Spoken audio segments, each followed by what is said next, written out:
A very happy good morning to each one of you on behalf of Bangalore Chamber of Industry and Commerce. We welcome you all for this special session on recent development and practical issues relating to tax deduction at source. The Chamber is deeply honored for kindly accepting our invitation to Madam Preeti Garg, Chief Commissioner of Income Tax TDS Bangalore. Thank you very much, Madam, for accepting our invitation to deliver the keynote address at this session.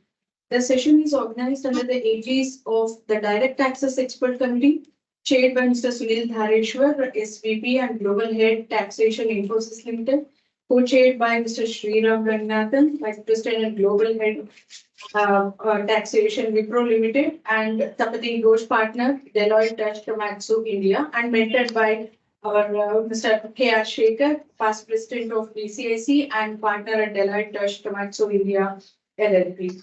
Um, the Chamber also acknowledges the kind support of Mr. Subash K.R., Commissioner of Income Tax TDS, for accepting to be part of this webinar. Thank you very much. And to all the distinguished speakers from industry and profession who have accepted to be part of the webinar. Thank you very much once again. And now I will request Mr. K.R. Shekhar to take it over from here. Over to you, sir. Thank you, Rufa. And first of all, a very, very warm welcome to Madam Preeti Garg, who has been a great supporter of Bangalore Chamber of Industry and Commerce ever since I know. She has kindly consented all our invitation to be part of our all the programs on direct taxes. Thank you, ma'am, so much, ma'am, for being here. I also gratefully thankful to Mr. Subash, the Commissioner of Income Tax, TDS, and various other tax officials for part of this program. Uh, First of all, I would like to, Rupa, you can take out my profile. No, everybody knows my profile. Don't worry about it.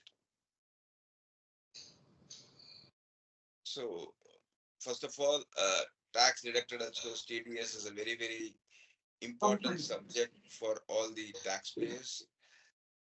It's not an exaggeration to say sometimes TDS become TDS also, but it's a question of how you choose to apply and then how we choose to take it forward. Followed with the provisions under section 197 where there is a power and procedure for getting a lawyer withholding tax. So it's an important chapter from a perspective of the compliances as well as from the perspective of the organization. From the perspective of the compliances, we have taken the responsibility of a drawing and disbursement officer under the provisions of the Income Tax Act. Essentially, for the purpose of deduction and remittance, we are nothing but an agents of the income tax officers in the company and the organizations. Therefore, to that extent, our responsibility is higher. At the same time, from a procedure perspective, also it is very important for us to make sure that every provision of the law is complied with. And failure to deduct tax at source entails a disallowance of the expenditure, and failure to remit the amount leads to penalties, prosecution. Of late, that's the only request that I'm placing on behalf of the chamber with the CCIT and the commissioner. Yes, you've got all the right to prosecute the willful defaulters. Spare the people who have remitted the amount with interest for certain reasons of delay from the prosecution. That's the only request that I place before the chief commissioner and the commissioner as a chamber, from a chamber perspective, from the taxpayer perspective. Yes, if anybody has willfully defaulted or perpetual defaulter in withholding and remittance, the department has got all the right to take task on them. But there may be an occasions where the company, due to the cash crunch or due to various challenges, they would have failed to remit, but they would have remitted the tax with the interest on their own. In such a case, spare them from prosecution. That's the only request that I have for that. Second, the important issue from the chamber perspective, which we have been talking to the board as well as with the Ministry of Finances, there are earlier it was only 5 sections for the TDS. Today we see which starts from, we have subsections and subsections. We have multiple sections and subsections on the TDS. With the result, it, and it, to be honestly with you, India is the only one country where we have the tax deducted source on domestic payments. While I appreciate the reason for the withholding tax on the domestic payments, but having multiple sections, multiple subsections, and multiple rates creates more confusion, because that becomes a tool for anybody to say that you should have deducted under 194A, but you are deducted under 194J, you should have deducted under 194R. All those complications arise. After all, we are doing a service to the income tax department by deducting the tax and remitting it across. When we are doing the service, definitely we would like to be recognized for the service, not to be served with the show cause notices, why you have deducted this section, why you are not deducted at that section, and the thin line of interpretation. And therefore, may I request everybody to go on mute, please? Therefore, my request, which we have been talking to the Ministry of Finance, is that consolidate all the TDS provisions under the one section, make it very simple for the taxpayers to comply with. Like, you can divide into three categories. Number one, capital transaction. Number two, your other operating expenditure transaction. And third, typical financial transaction like interest and dividends. May I request person to go on mute, please? Another is financial transaction, interest and dividends. Divide into three categories, make the rates very simple so that it's easier for people to understand and follow it, rather than having, if you look at today TDS section, we start from 192, it goes up to multiple sections. So let's try to avoid that. And today in my P&L account, every item has got a TDS issue. Every item has got a TDS, every item has got, if not TDS, TCS is there. So therefore, it's important that the TDS provision, definitely we are with the government on TDS deducting and the remitting. Only one thing, my request on behalf of chamber is that let's make it simplified one so that it becomes easier for everybody to comply with that. And the other issue that from a chamber perspective is important is on the deduction and remittance of the lower withholding tax certificates. A lot of companies approach the department for remittance of the seeking lower withholding tax certificates. Uh, yes, there can be some difference of the views on the rate, but if it can be enabled in a easier manner. Now, though we have been having a lot of support from the department, we don't foresee major challenges, but yet if it can be a little bit more easier, we'll be happy. And at the same time, from a chamber perspective, we'll be giving a full cooperation to the income tax department. And that's one of the reasons why we are having this seminar, because we wanted to address the ignorance issues of the taxpayers. I don't want anybody to say we are not remitted the tax because of ignorance or anything. And we wanted to make sure that every taxpayer is compliant with the TDS provisions. And TDS is one of the major collections of the income tax department, which we are aware, and we are conscious about it. And we wanted to, we will extend as much support as possible to the department on this. But these are the few issues which we wanted to bring it to the notice at a broader level. And of course, I am deeply grateful to my committee members headed by Sunil, Sriram, and Tapti for organizing this particular seminar. And I'm sure there will be a lot of issues that will be raised during the seminar. And ma'am, what I can do is, ma'am, at the end of the session, what all the issues that is raised, probably we'll just compile it and share with you and the commissioner, ma'am, from a chamber perspective in a couple of days' time, so that you can go through the issues and you can address what are the issues that is possible. I know very well one cannot address all the issues. To the extent where possible, we can seek a solution, ma'am. We'll be happy. And definitely we will share what all the issues that came up, we'll share with you, ma'am. So with these few words, I welcome Madam Preeti Garg, Mr. Subash, and all the department officials for this program. Once again, I thank Income Tax Department for taking the efforts and sparing their valuable time. And thanks, Tapti and the team. Over to you, Tapti, for taking it forward. Thank you so much.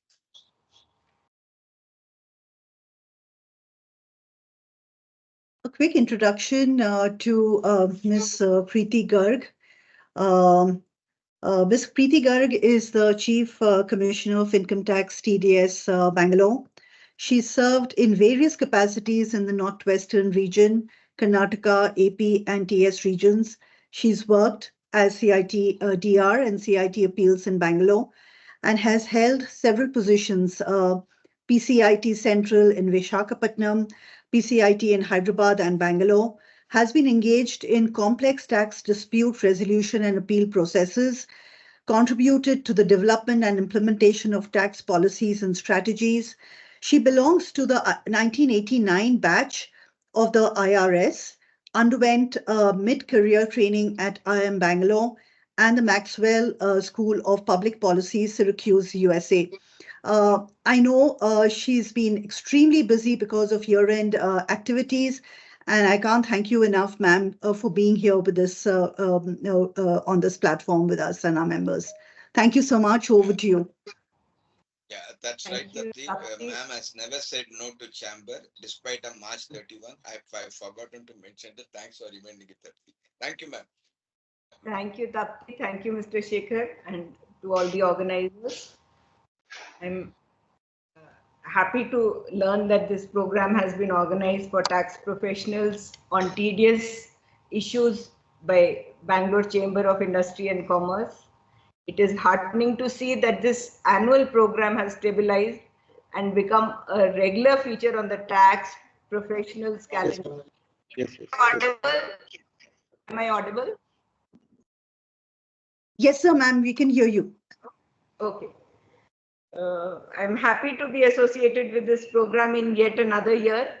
I had the opportunity of addressing the participants in the last edition as well. This program today, titled Virtual Session on Tax Deduction at Source, Recent Developments and Practical Issues.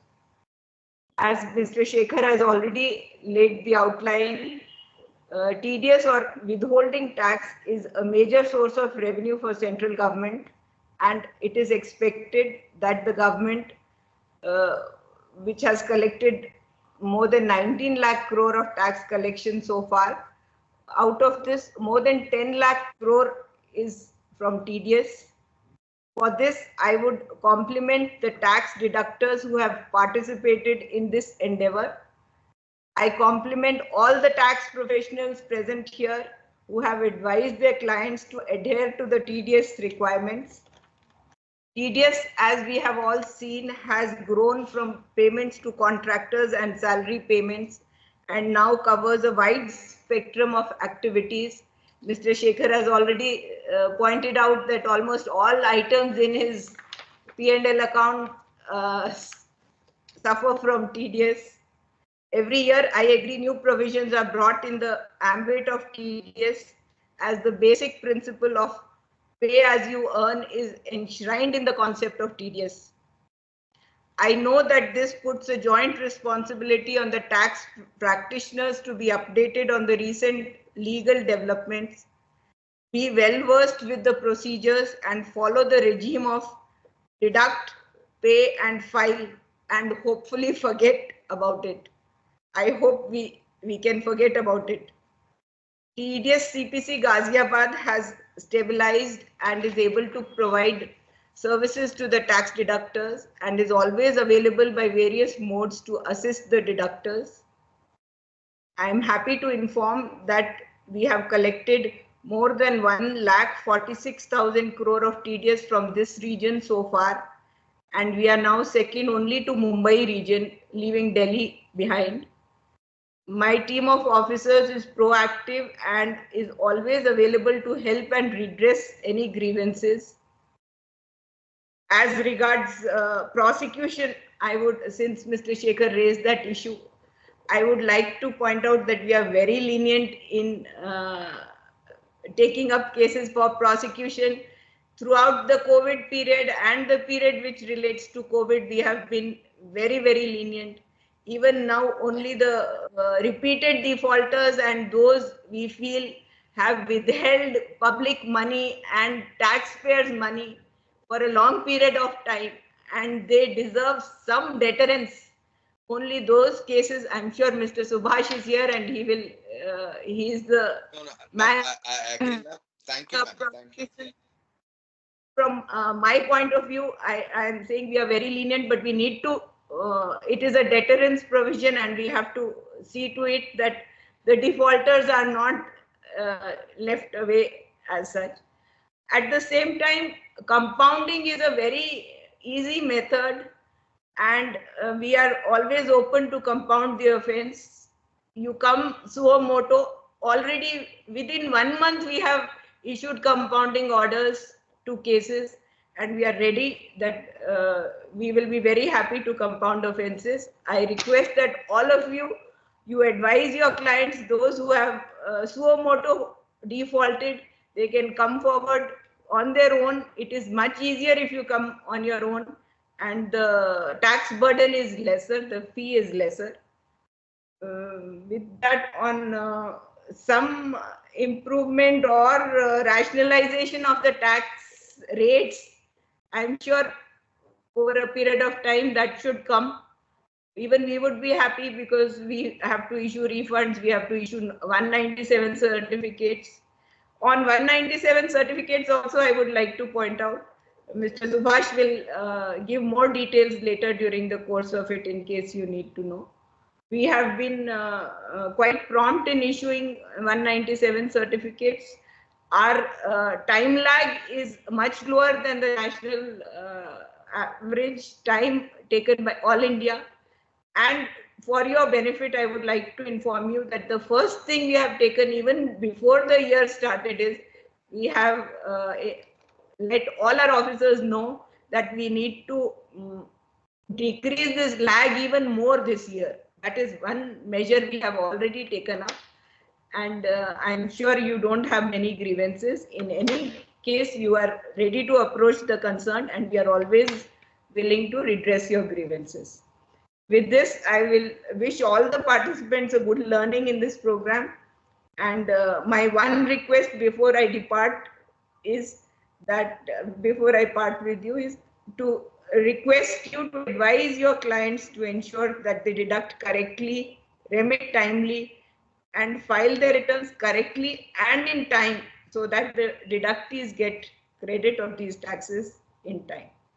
Thank you very much, and thank you all and the organizers, Mr. Sunil, Mr. Ranganathan, Mr. Tapti, and all others. Thank you very much. Thank you so much, ma'am, for giving your address. Absolutely, I agree with you. Bangalore, I've been talking to various officers in national level. Bangalore Income Tax Department is far ahead in issuing the lower withholding tax certificates.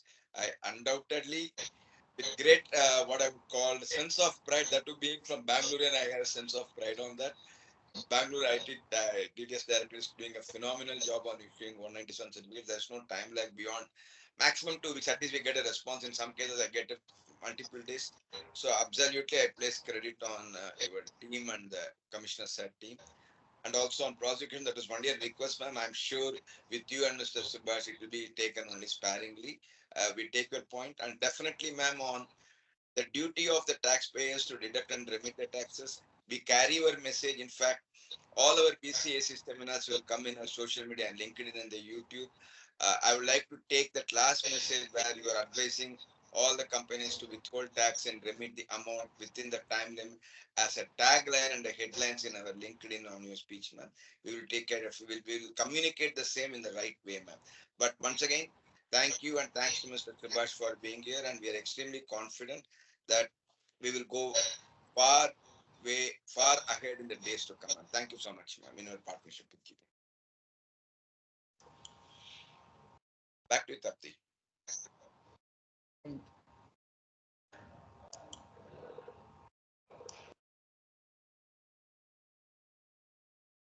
Mute.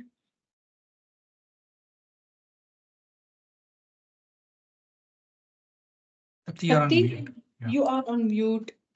I'm sorry. Okay.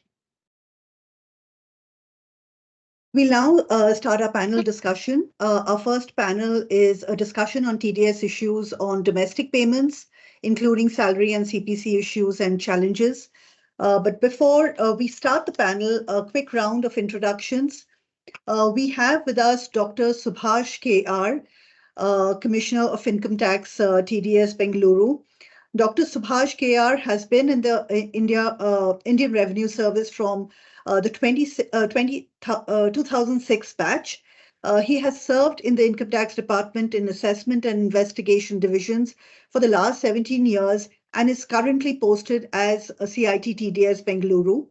His postings have been spread across the south and west of India in Goa, Pune, Belagavi, Mangalore, and Bangalore. Thank you so much, sir, for being here. I personally know how busy you are in your year-end assessments and other activities. Thank you so much for making the time. We have Sriram Ranganathan, who is going to be the moderator of the first panel. He is the co-chairman of the Direct Taxes Expert Committee, BCIC, and the VP and Global Tax Head of Wipro Limited, a chartered accountant with nearly 2 decades of experience in the field, and he has demonstrated expertise in tax management and financial strategies. He plays a key role in formulating tax strategies, optimizing tax structures, and ensuring regulatory compliance. Extensive experience across multiple finance roles, including business finance, financial planning, mergers and acquisitions, and controllership. The others on the panel are Harshvardhan Nalavade. He is the head corporate tax ABB India Limited, with over 10 years of experience in corporate tax management, including roles at Bayer Corp Science Limited and Rajendra and Company Chartered Accountant. Specializes in litigation management, structuring M&A deals, and permanent establishment compliances. Manages tax assessments, compliances, TDS scrutiny, investigations, statutory audits, and coordination with consultants and auditors. He takes charge of tax responsibilities for various countries globally, including Jordan, Iraq, UAE, demonstrating a global tax management experience. We have also Venkatraman E., Venki for short, the General Manager Corporate Tax Wipro Limited, possesses over 16 years of extensive experience in India and international tax domains, strong accounting and financial analysis skills, including expertise in financial planning analysis, skilled in management information systems, MIS, auditing, financial analysis, accounting, and internal audit. He's a chartered accountant focusing on accounting and finance from the Institute of Chartered Accountants of India. We also have Aarti Raute, who's tax partner with Deloitte with over 18 years of experience. She has proficiency in the field of cross-border taxation, more around employee movement, and has worked with several multinationals to optimize the cost of mobilization. She also has extensive experience in advising on social security aspects, both domestic as well as international. And as part of her work, she's involved in employee policy, advisory, immigration, workforce transformation, and providing end-to-end solutions for mobility challenges. We have with us Lok Mohan Hota. He's a tax leader of Decathlon Sports India. Has experience and expertise in handling tax-related challenges and strategies, skilled in tax planning, compliance, and risk management, capable of navigating complex tax regulations and ensuring regulatory compliances. He is a chartered accountant and possesses a strong foundation in accounting principles and tax expertise. I'll hand this over to Sriram now to conduct the panel and provide us a broad overview. Sriram, over to you. Thank you. Thank you, Tapti, and thanks to Preeti ma'am for taking her time out and giving her address to start off this session. And thanks to Subash sir for agreeing to be part of this panel discussion, sir. And I invite all my panelists as well, and very warm welcome to you. I know this is closer to the year end, both for the preparers, taxpayers, as well as the tax office, but I think this is one session that's probably the most attended and most sought after session in BCIC's calendar. And probably going forward, we'll try to do it in February so that it doesn't clash with the March year-end timelines. Having said that context, I'll without wasting much time, I'll directly get into the panel discussion. All right. So like Tapti discussed, we have a good mix of panel members from tax advice, Aarti being a tax advisor, and Venki, Lok, and Harsh being taxpayers, and we have Subash sir as well. So I would start with you, Aarti. Right, we have had this instance of any employer contribution to retirement funds like PF, NPS, superannuation, etc., exceeding 7.5 lakhs that was brought under the ambit of TDS as a perquisite. Both the contribution in excess of 7.5 lakhs as well as any accretion that happens on that contribution came under the ambit of TDS about 2-3 years back, right? But this has led to certain consequences for the assessees. For instance, let's say in case of employees who do not meet the criteria for PF exemption at the time of withdrawal, there is a potential double taxation where the interest gets accrued at the time of contribution and during the time of employment as well as at the time of withdrawal. What's your perspective on this, Arti? And do you see this issue very regularly? And what is our suggestion on this? Thanks, Sriram. Yes, I do see this as a potential issue. This provision has come about a couple of years in 2020-21. This for the first time, the government put up the provision to tax any contributions, employer contributions in excess of 7.5 lakhs has been made. So which is where there are sizable amount of funds which are being taxed as a perquisite today in the hands of employee, right? And we know that Provident Fund is a retirement benefit. So what happens is by the time the employee actually withdraws, there is a sizable amount of time lag in between. And let's say for some reason the employee moves overseas or he changes his job and gets into entrepreneur kind of activity, or he decides, to pursue some other passion, he may not really qualify for the exemption criteria, which is like to be a contributor for to Provident Fund for at least 5 years. So in that event, what happens is that when we get the amounts back, when the person applies to get the amounts back, that amount will again be subject to tax. And in this situation, we see a potential where there could be an issue for the employee to demonstrate that some part of this has already been subject to tax. So probably there is a requirement to have a mechanism or have some reporting requirements that will make this very evident. These are my initial thoughts, but happy to hear, sir.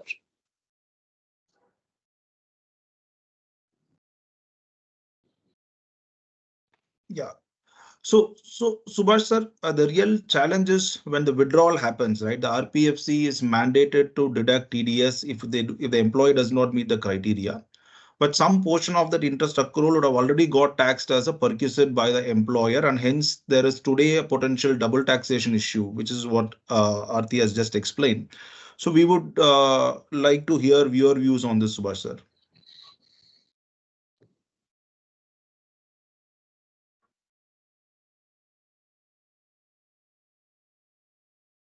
Sir, you're on mute. Yeah. Am I audible now? Yes, sir. Yes. Yeah.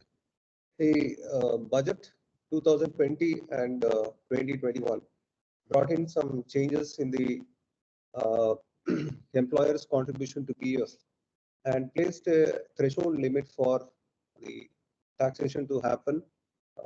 If the employer's contribution is going beyond a threshold, then it is to be treated as a perquisite in the hands of the employee.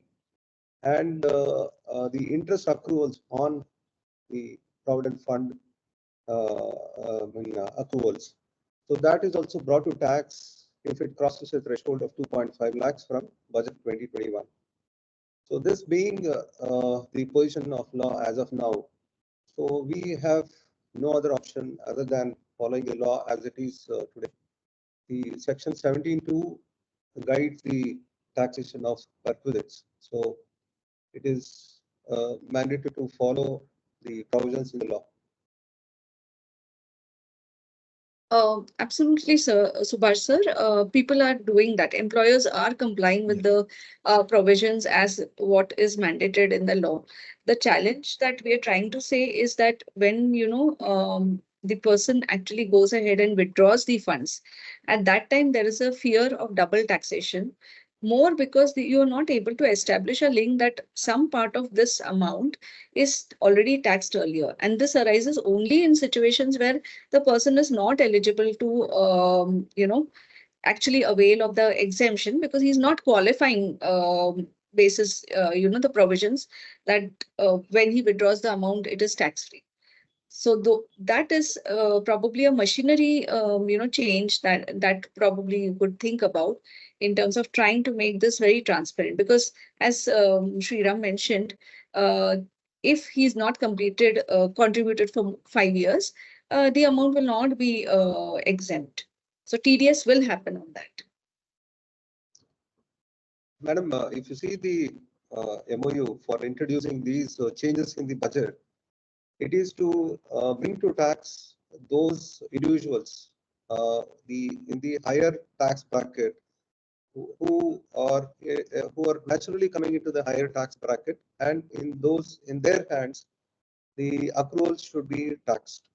So the individuals who are getting the taxable salary below the threshold limits would not be subjected to such hassles. That's what I believe. True, sir. Absolutely correct. We're just trying, we're not saying that it's not to be taxed, just saying that the double taxation to be avoided because the person has already paid taxes when he's contributed, right? That is the. Fine. If there is any issue, you can raise it through your forum to the board. It will be taken up. Sure. Sure. Thanks. My suggestion, Arati, if there is a response has come from Commissioner, you note it down and then we'll go back to Commissioner with a response rather than sure. accounting answer. It is not Yes, right. yes. Yeah, Sure. will do. Sure. Will do. Sorry, yeah, just We'll probably also provide a recommendation, Shekhar, when we are, kind of consolidating. Yeah. Yes. When Sarah has given some response, Yes.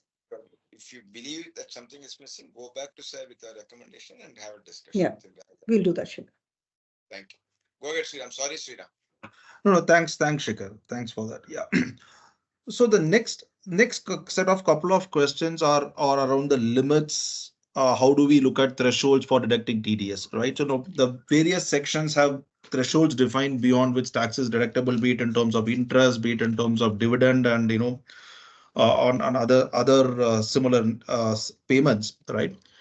So the questions is broadly around, let's say we pay a vendor who's below a particular threshold when for initial few payments are made, but during the financial year they cross a particular threshold, right?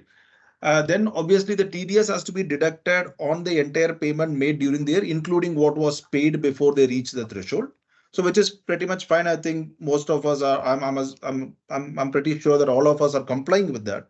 The question really is on the interest, sir. Typically, the interest is payable only if the payment is delayed beyond the due date as defined under the law. But what is happening in some cases that we are seeing is when initial few payments were made, the payment was less than the threshold, so no TDS was done. Let's say first payment was made in the month of May and June, and it did not cross the threshold. And we do for further payments to the same vendor. Let's say the threshold gets crossed in September. We deduct the TDS in September for all the payments made up to the date of September and remitted. However, the TDS amount gets computed from the first payment date of, let's say, May or June in my example. So the question really is, when the law is such that we start deducting TDS after the threshold is crossed, but practically we are seeing cases where interest is applied even on the payments made before the threshold was crossed. Is there, just wanted to get your perspective on this, sir.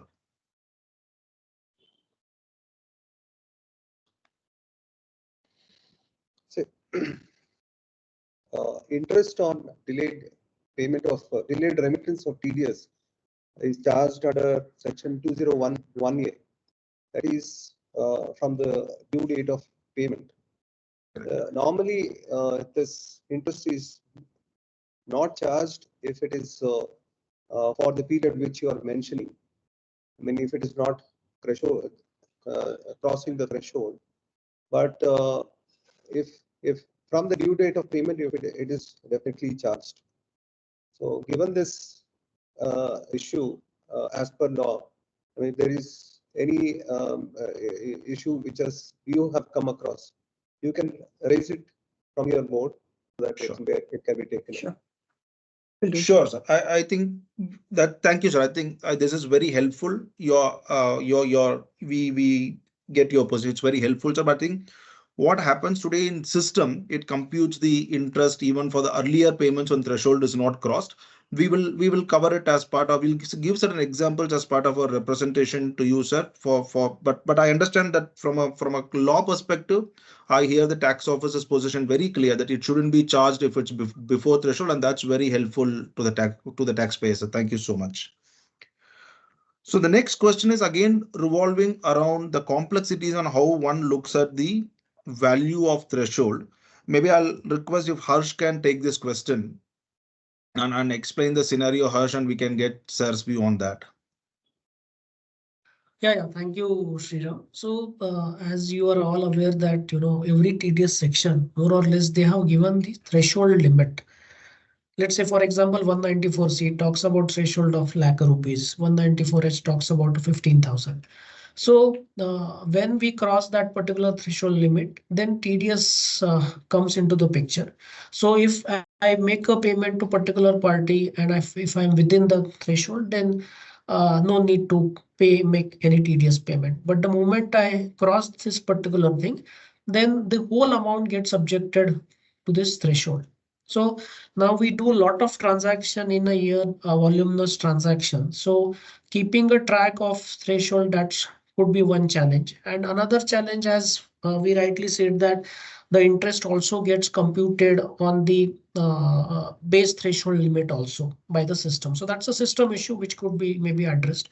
So maybe what we look at it that this is a kind of a suggestion that what we follow for the individual slab rate system, where our basic exemption is 2,50,000 and then the tax rates get applied. So if this kind of logic, if we could bring on this TDS also, so that on the threshold there will be no TDS at all, and the moment it crosses the threshold limit, then TDS comes into the picture. Maybe practically that could be helpful to all of us. That is what I feel. I'll take a pause. Maybe Sriram or Venki, you have any view on this?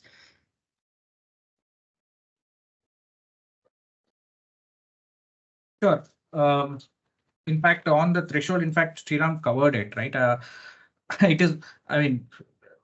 is always good to be compliant, right? And it is important that the threshold limits are managed and tracked to ensure that the compliance is met.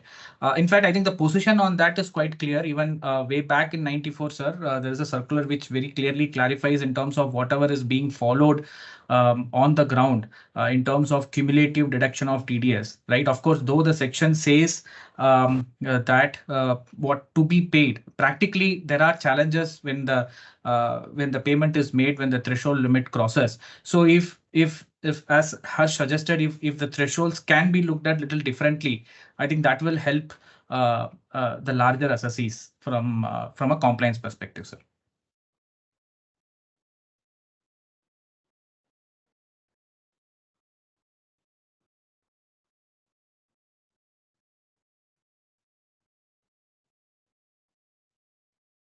We should add that as a suggestion to. No, I think Venki, my suggestion is, sir, is very clearly said, it's only from the date the payment is due, correct, right? If there are instances where system is computing, I think we should cover a couple of instances and submit as part of it. It's more looks to be a system issue that can be looked at in some specific instances. I think there sirs has clarified, what is the position. I think probably we should we can move to the next questions, Subash sir, if you're fine.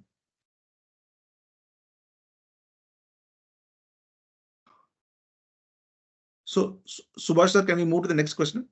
Yeah, please go ahead. Okay. Thank you, sir. So the other common thing, Venki, Loki, and Harsh, especially since we are in March, is that this is all TDS is payable. TDS has to be deducted and paid when the payment is due or when the actual payment is made, whichever is earlier, right? But when it comes to year-end closures, to be in compliant with accounting standards and accounting and auditing requirements, we end up most of the companies end up recording provisions in the books of accounts in line with respective accounting standard, be it in terms of employment related provisions or services taken, invoices not received, or there can also be scenarios where the work is in progress, the milestone has not been reached, and hence no invoice is expected from the vendor. But the accrual concept of accounting requires that cost is accrued in the books of accounts for accounting cutoff, right? Now, in this scenario, I would like to hear from my colleagues from the industry, Venki, Lok, and Harsh. What are the typical kind of challenges that we face for these provisions, and possibly, from a practical experience, can you give suggestions on how taxpayers can deal with it?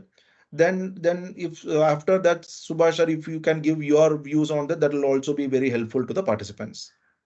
Sure, Sriram. In fact, I'll start. So in fact, this is one of the probably the most debated topic in terms of entries that are passed at the time of finalization of accounts. And typically, sir, in all of these cases, mostly, right, the provision which gets created as part of the book closure gets reversed also in the subsequent period. Right. Well, now the question is whether the TDS provisions have to be complied with when on the provisions which are reversed in the subsequent period, and when the actual expense gets booked. Of course, there is no doubt that the TDS has to be deducted when the actual expense gets booked. Probably few points, sir, to ponder is when the liable to pay arises, when on the provision, or when the actual expense gets booked, because there are definitely a lot of judicial precedents in this, sir, by Karnataka High Court, by the Supreme Court, in terms of is there a character of income when the provision gets created, because some of the TDS sections uses the word income, some of the TDS section uses the word any sum payable.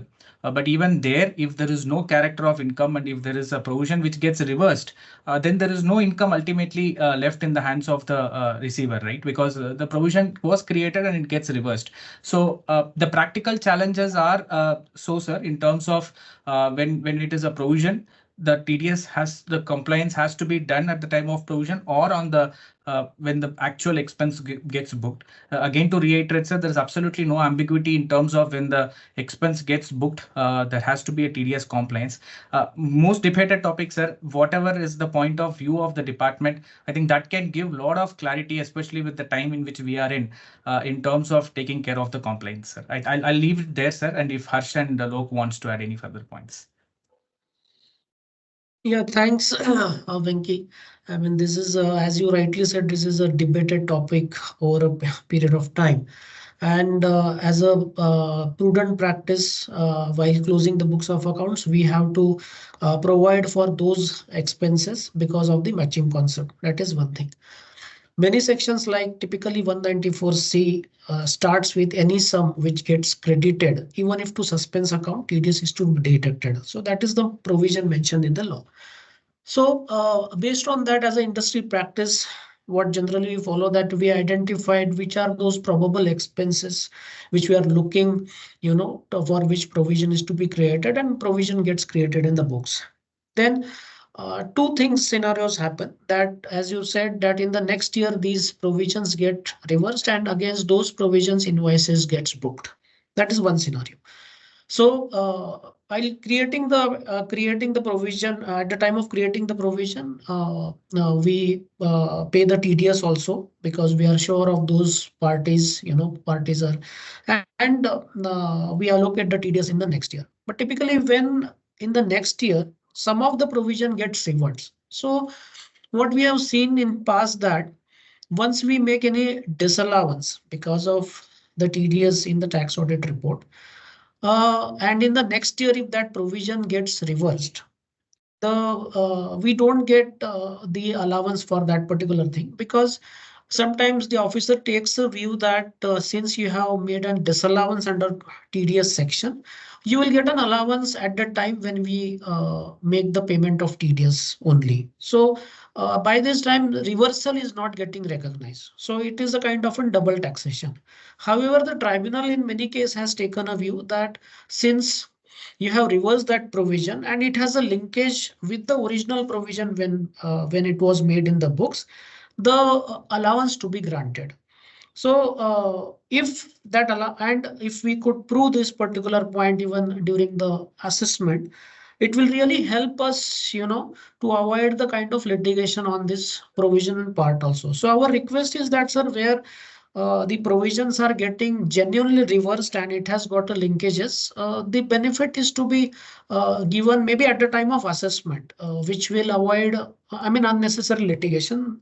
So that is what our view on this. Lok, do you would like to add anything?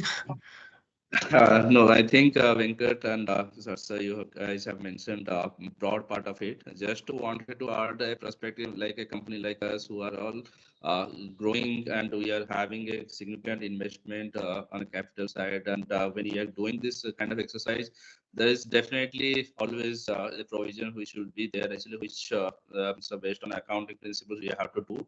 But we do the reversal at the immediately after that financial year. So that kind of thing, which creates a lot of challenges when it to track it and to kind of maintain, and if it deducts the TDS and then subsequently, if you have to reverse revise the return and also all these things are a bit of a challenge. So I'm sure actually I would just like to hear from sir. Actually, is there anything can be supported to make this accounting related provisions?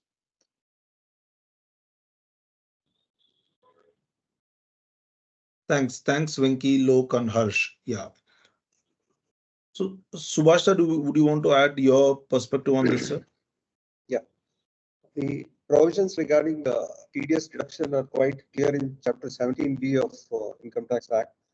The TDS has to be done when there is a credit to a party's account or actual payment, whichever is earlier. And many sections, in fact, provide that the TDS has to be deducted even if the amount is credited to a suspense account. So the spirit of the law is very clear that the TDS provisions have to be strictly complied. And even if a provision is made, TDS has to be, it's better be complied to the TDS provisions. Suppose in case the TDS remittances are made and in the next financial year, such payments don't really crystallize, you can always revise file the TDS statements by using those challans against a different party. So I suggest, it's definitely left to other expert opinions, but I suggest that it's better to be on a conservative side and follow the law. And you have an option to revise file the TDS statements in the next year and use those challans against different parties. Sure. No, we take your advice, sir. We understand the perspective. It's always better to be compliant. But I think like Venki and Harsh said, the challenge happens when it gets reversed and repaid. So maybe we'll have to see how do we take care of that in the assessment. But we completely get your point. So the laws, like you said, is quite clear on certain sections on even suspense account credit. That's when the TDS gets triggered. I think that point is well understood, sir. See, on a similar side, the question which again often is raised by a lot of taxpayers is when we are paying certain amounts to our vendors as a reimbursement against a particular bill where the bill is submitted to us, is TDS still applicable on that? I would request if Aarti can provide your views on it based on what you see with your clients, and then if Subash sir can add his perspective on this as well. So this is a really common kind of a issue where where the law kind of says is that if there is an invoice which is raised for fees as well as the reimbursement in one invoice, there should be tax withholding. But there are situations where the fees are raised in a single invoice and there's a separate invoice which is raised for reimbursements. Even in those cases, at times we see that there is a liability which is cast on the payer for withholding taxes on these reimbursements. This is seen a lot of litigation. There are several judicial precedents around it saying that there should be no tax withholding required where amounts are paid for pure reimbursement of expenses. And there is this old circular of 1995 also, which gives clarity in terms of saying that while sections 194C and 194D refer to any sums paid, obviously reimbursements on reimbursements there cannot be any TDS if they are a separate invoice. So where there is a combined kind of a bill raised, there is TDS to be applied. That's what the circular says. And then subsequently there have been a lot of cases also which kind of reiterate the point where there's no income element, TDS primarily should not apply. But we see litigation, we see some kind of questioning around that. So, sir, if you can, kind of provide your views on this matter, it will be very, very helpful. It's for me. Yes, sir. Yes, sir. Madam, you are talking about the fee and the reimbursement. So I believe that it is a composite cost, and the both of them form a composite cost, and it is booked as expenditure by the entity, be it a firm or a company. So whenever the company or the entity books expenditure on a composite cost, they have to deduct TDS on the entire expenses, whatever they are claiming in the books of accounts. So I feel there is no ambiguity here.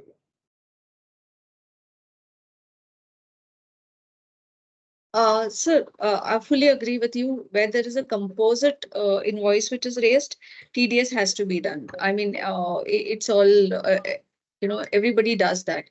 The question that we were trying to, get clarity around is only if there is an invoice which is raised for reimbursements or OPs as we call it. In such case, the question was there. Whether it is a part of the composite cost or purely a reimbursement where the incidence of tax or the income component is not there at all, it has to be dealt on an individual basis, on a case-to-case basis. I mean, it cannot be generalized. It cannot be a general principle applied across all the expenses. So I suggest it should be treated as a composite cost as far as possible, because it leads to a lot of interpretational issues. So when roping in somebody for this kind of jobs, it's better to have a composite cost. Sure. No, we hear you, sir. Yeah. So I think probably that maybe I'll move on to the next question, and this is this is around 26 AS, right?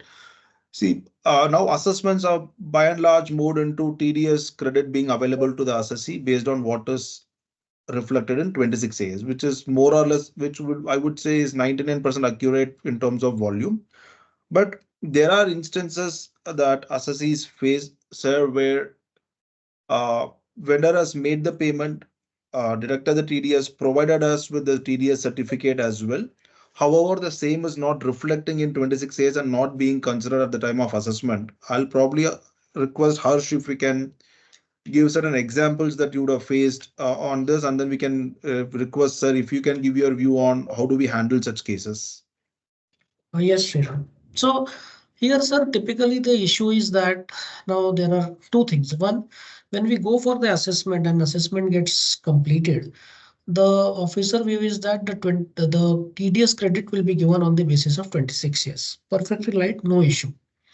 Secondly, if you go to the income tax rules, typically, Rule 31 talks about issuance of a TDS certificate, mandatorily within 15 days after we file the TDS return. So now the situation here is that on one hand, there is a TDS certificates to be issued mandatorily. On the other hand, there is a 26 years.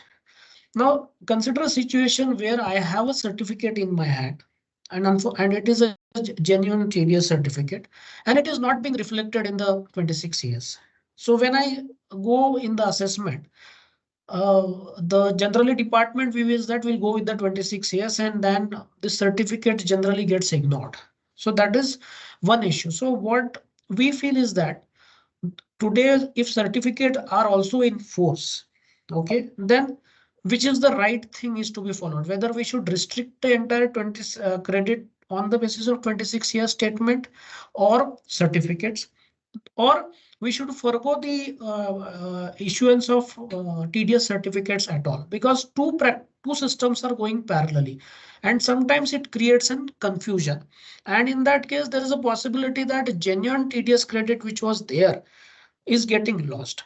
Secondly, what we see in the act that I can revise the TDS return n number of time. There is no time limit. So quite possible that in a year I have granted a TDS credit to Mr. X. After 2 years down the line, I change my TDS return and grant to Mr. Y.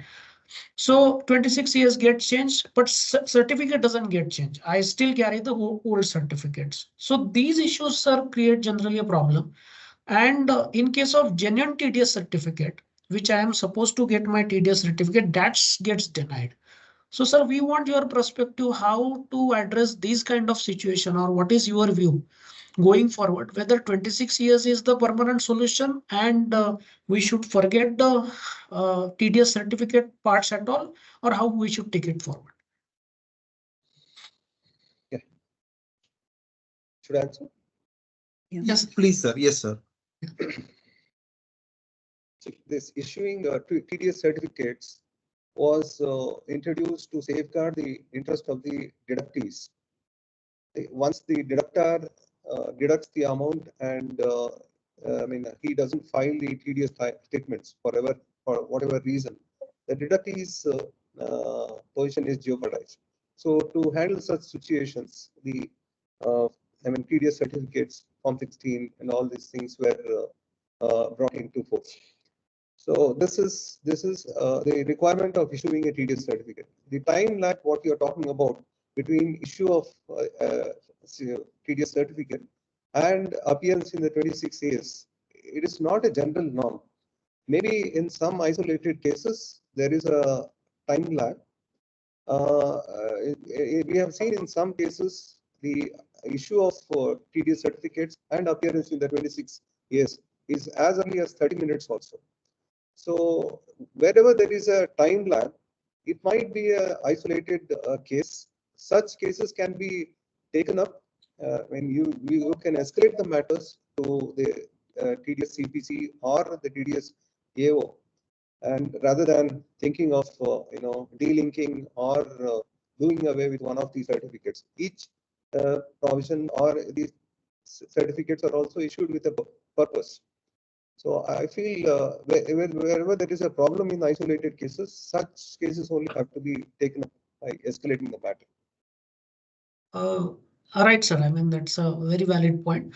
And one more point, sir, where we really need your guidance is that during the assessment, we also give the TDS reconciliation with the what is the income we offer to tax. So that's a huge task to to have the reconciliation of TDS related with the income. The only things which we think that whenever the deductor deducts the TDS, if he could mention the invoices numbers on the TDS certificate itself, that or in the TDS return, and which will get reflected in the 26 years, maybe that will be really easy to weigh to have the TDS reconciliation statement, because under GST we see those in our scenarios where the invoice wise uploadation on the system is possible. So under TDS also, if we could bring in, I mean, that is our suggestion. That will be really helpful for all of us from the department side and the industry side. So actually, suggesting to increase the number of, the compliances part. So there are a lot of suggestions to reduce the the number of compliances and the complexities involved in compliances.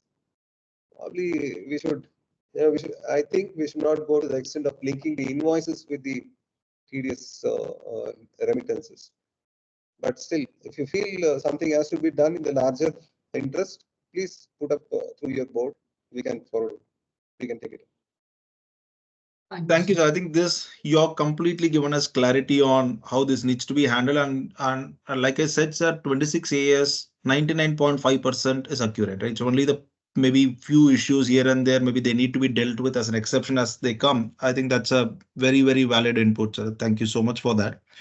Now I'll probably move on to my next question, which is the latest section added to the TDS, right? Which is 194R, which is just 2 years old in terms of implementation. If you look at the intent of the section, so the intent of the section is that if any amount is paid to a vendor in kind instead of in cash, today it's not coming under the ambit of TDS. Now, can that be brought under the ambit of TDS? That is the intent of the section, right? Which is well understood. It's like a, for want of better examples, probably it's like a perquisite given to an employee, which is not in cash but in kind, gets counted under section 17 and then comes into 192 for TDS. A similar construct is what is visible from the way 194R is drafted. But there are certain practical difficulties slash issues in implementation that are arising since the section is pretty new, it's settling in, right? So maybe I would request Aarti first to give her perspective on what kind of implementation challenges slash clarification that probably a taxpayer would need when this section is getting implemented. And if others, Venki, Lok and Harsh, if you want to add on to that, then we can take Sar's view on how do we go about solving it. Aarti, over to you. Yeah. So, sir, 194R, the intent of the section is very clear. It is to capture benefits provided to vendors or anybody for services rendered. So it's like to plug a revenue leakage. But the challenge that is coming into play, and there was a circular also which was issued in 22, which was intended to provide a lot of clarity. But the kind of events that were captured in that circular were in the general events which one would say in terms of sales promotion or in terms of popularizing the products or networking, all these kind of things. The circular does provide an prima facie exemption where the benefit or perquisite should not be considered, which talks about a new product launch, or it talks about obtaining orders from your dealers or teaching sales techniques. So all kind of business business oriented meetings. But today, if we see commonly across the industry and the common practice that happens, there's always a little bit of leisure, a little bit of add-on, which is provided in order to make sure that there is attendance in that event. There is complete what I would say enthusiasm to attend such events. So there is a little bit of ambiguity around how we should go about looking at the TDS provision for these kind of events from a compliance perspective.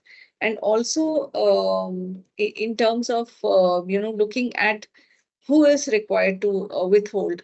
At times we see a lot of payments being made by non-residents to residents.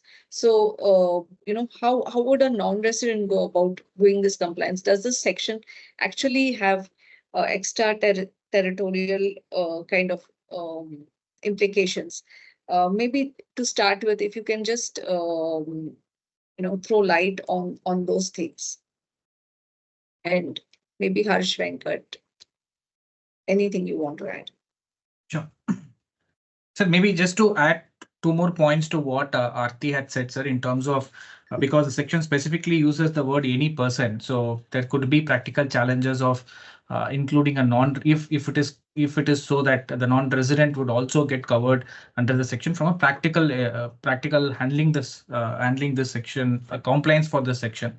And 2, sir, it's very subjective, right? In the sense that by attending a particular conference, or I'm saying any event, right? Who's benefited? Whether the person who's conducting the session is benefited, or the person who's participating is benefited. So, I mean, what is important there, sir, is to understand this point is from the applicability of the section for that particular event, sir. I think the clarity that is requested is from that perspective, sir, and also some practical challenges, sir, because some of the events or some of the payments which probably is included in terms of valuation of what is the benefit could also have been already subjected to TDS under other sections, sir, which is 194C or 194J, whatever, right?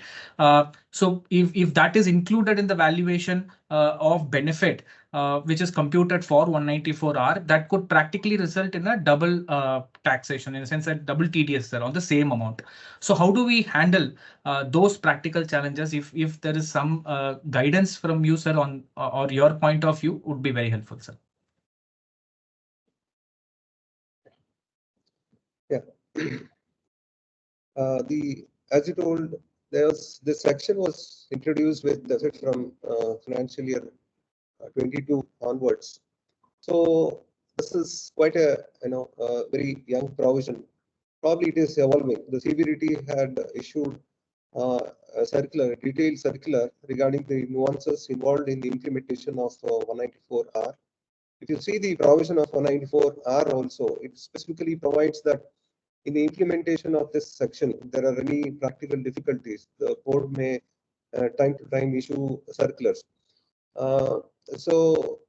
Here, the perquisites extended to an employee in a company.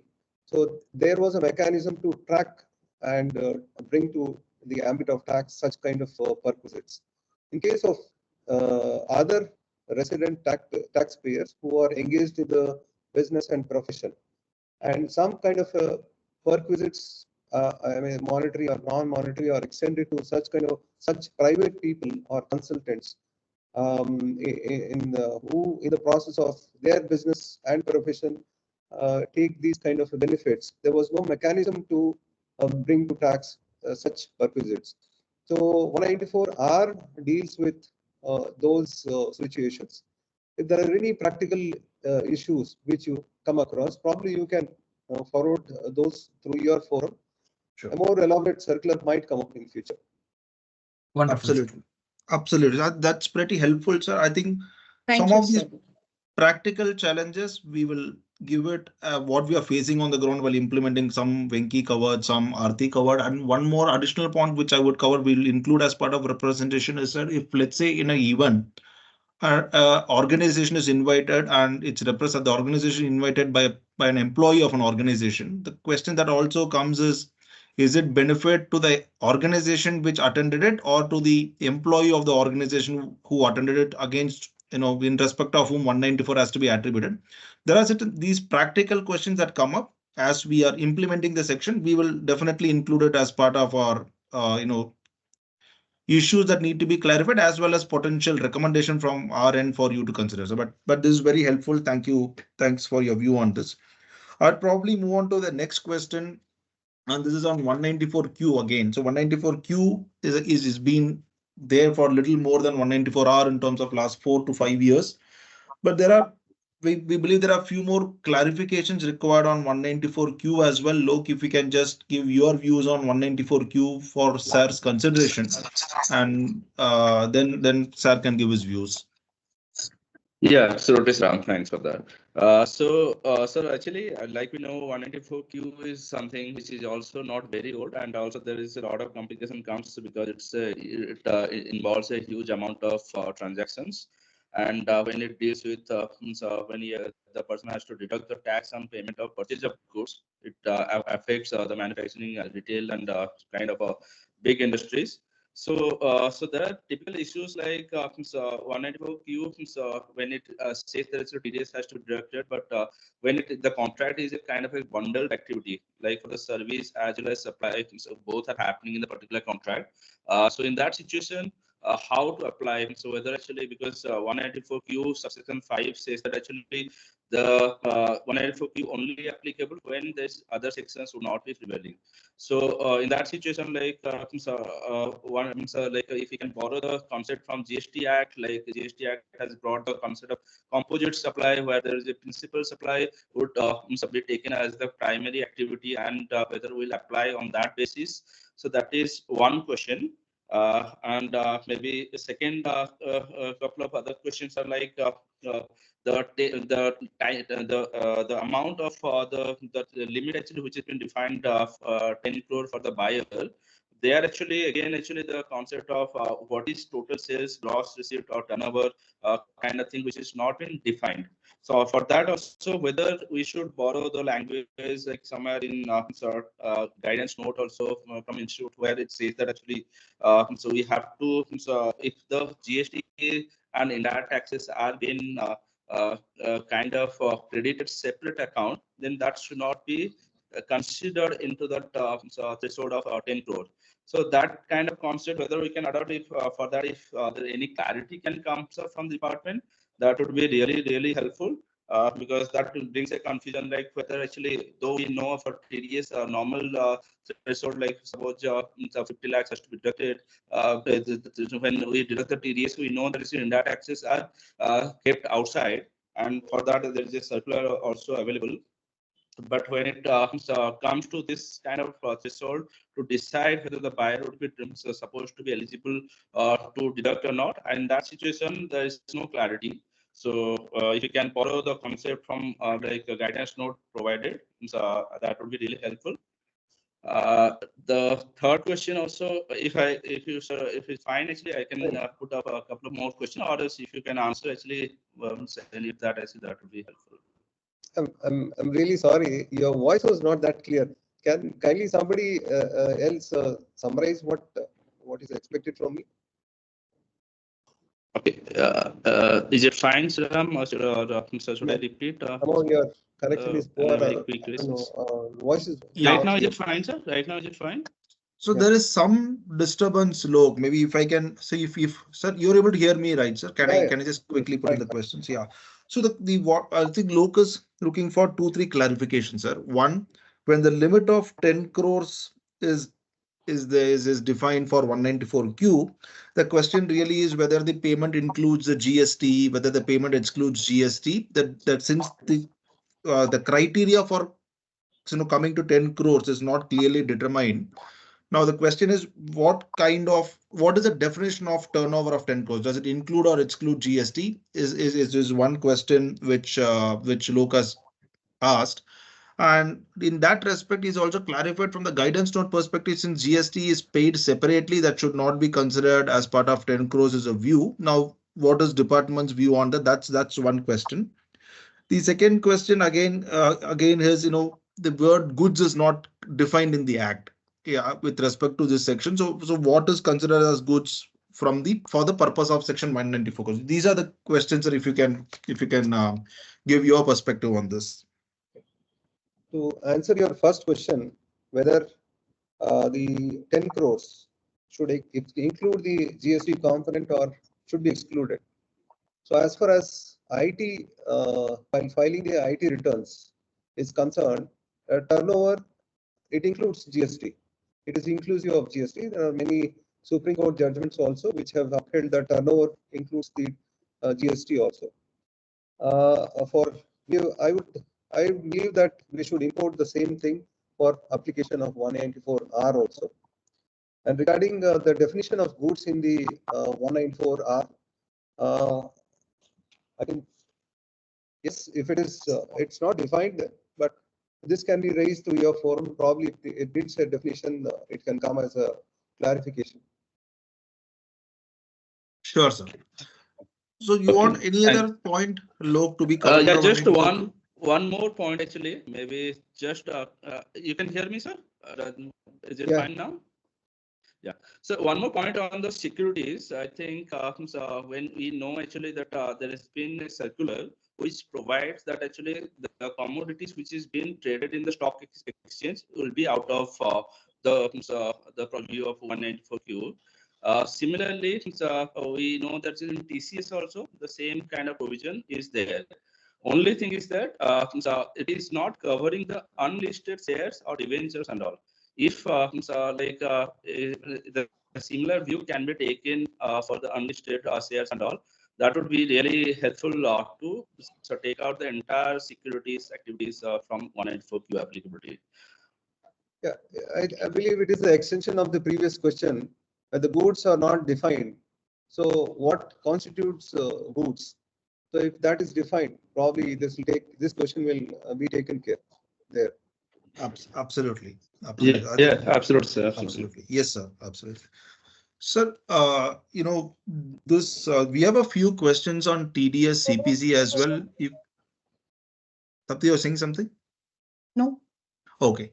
So we have a few questions on TDS CPC as well. If you're fine, sir, probably we can take a couple of questions on them on the TDS CPC if it's fine with you, sir. Uh, we don't strictly deal with the technical side of the TDS part, but Okay. yes, I will be present here wherever possible. I will answer you, or else you can put it up to your phone. Sure, sir. So probably we will take couple of questions on TDS CPC, which could be common for most of the taxpayers, sir, for your views, and we will also submit it to your office from the chamber as well. So maybe what I can take first is, sir, when deducting TDS under 192, right? That there are advance rulings and court judgments, judicial precedents on giving the treaty benefit at the time of TDS itself. And also, there are cases where employees are eligible to take a foreign tax credit if some portion of the salary is taxed outside of India and while the employee is a resident of India, right? But however, there are certain practical difficulties today while the TDS is computed, there are certain challenges in the way it is reflected in the form. I would request if Aarti can, give her views on this and what suggestions we have on that for your kind consideration, sir.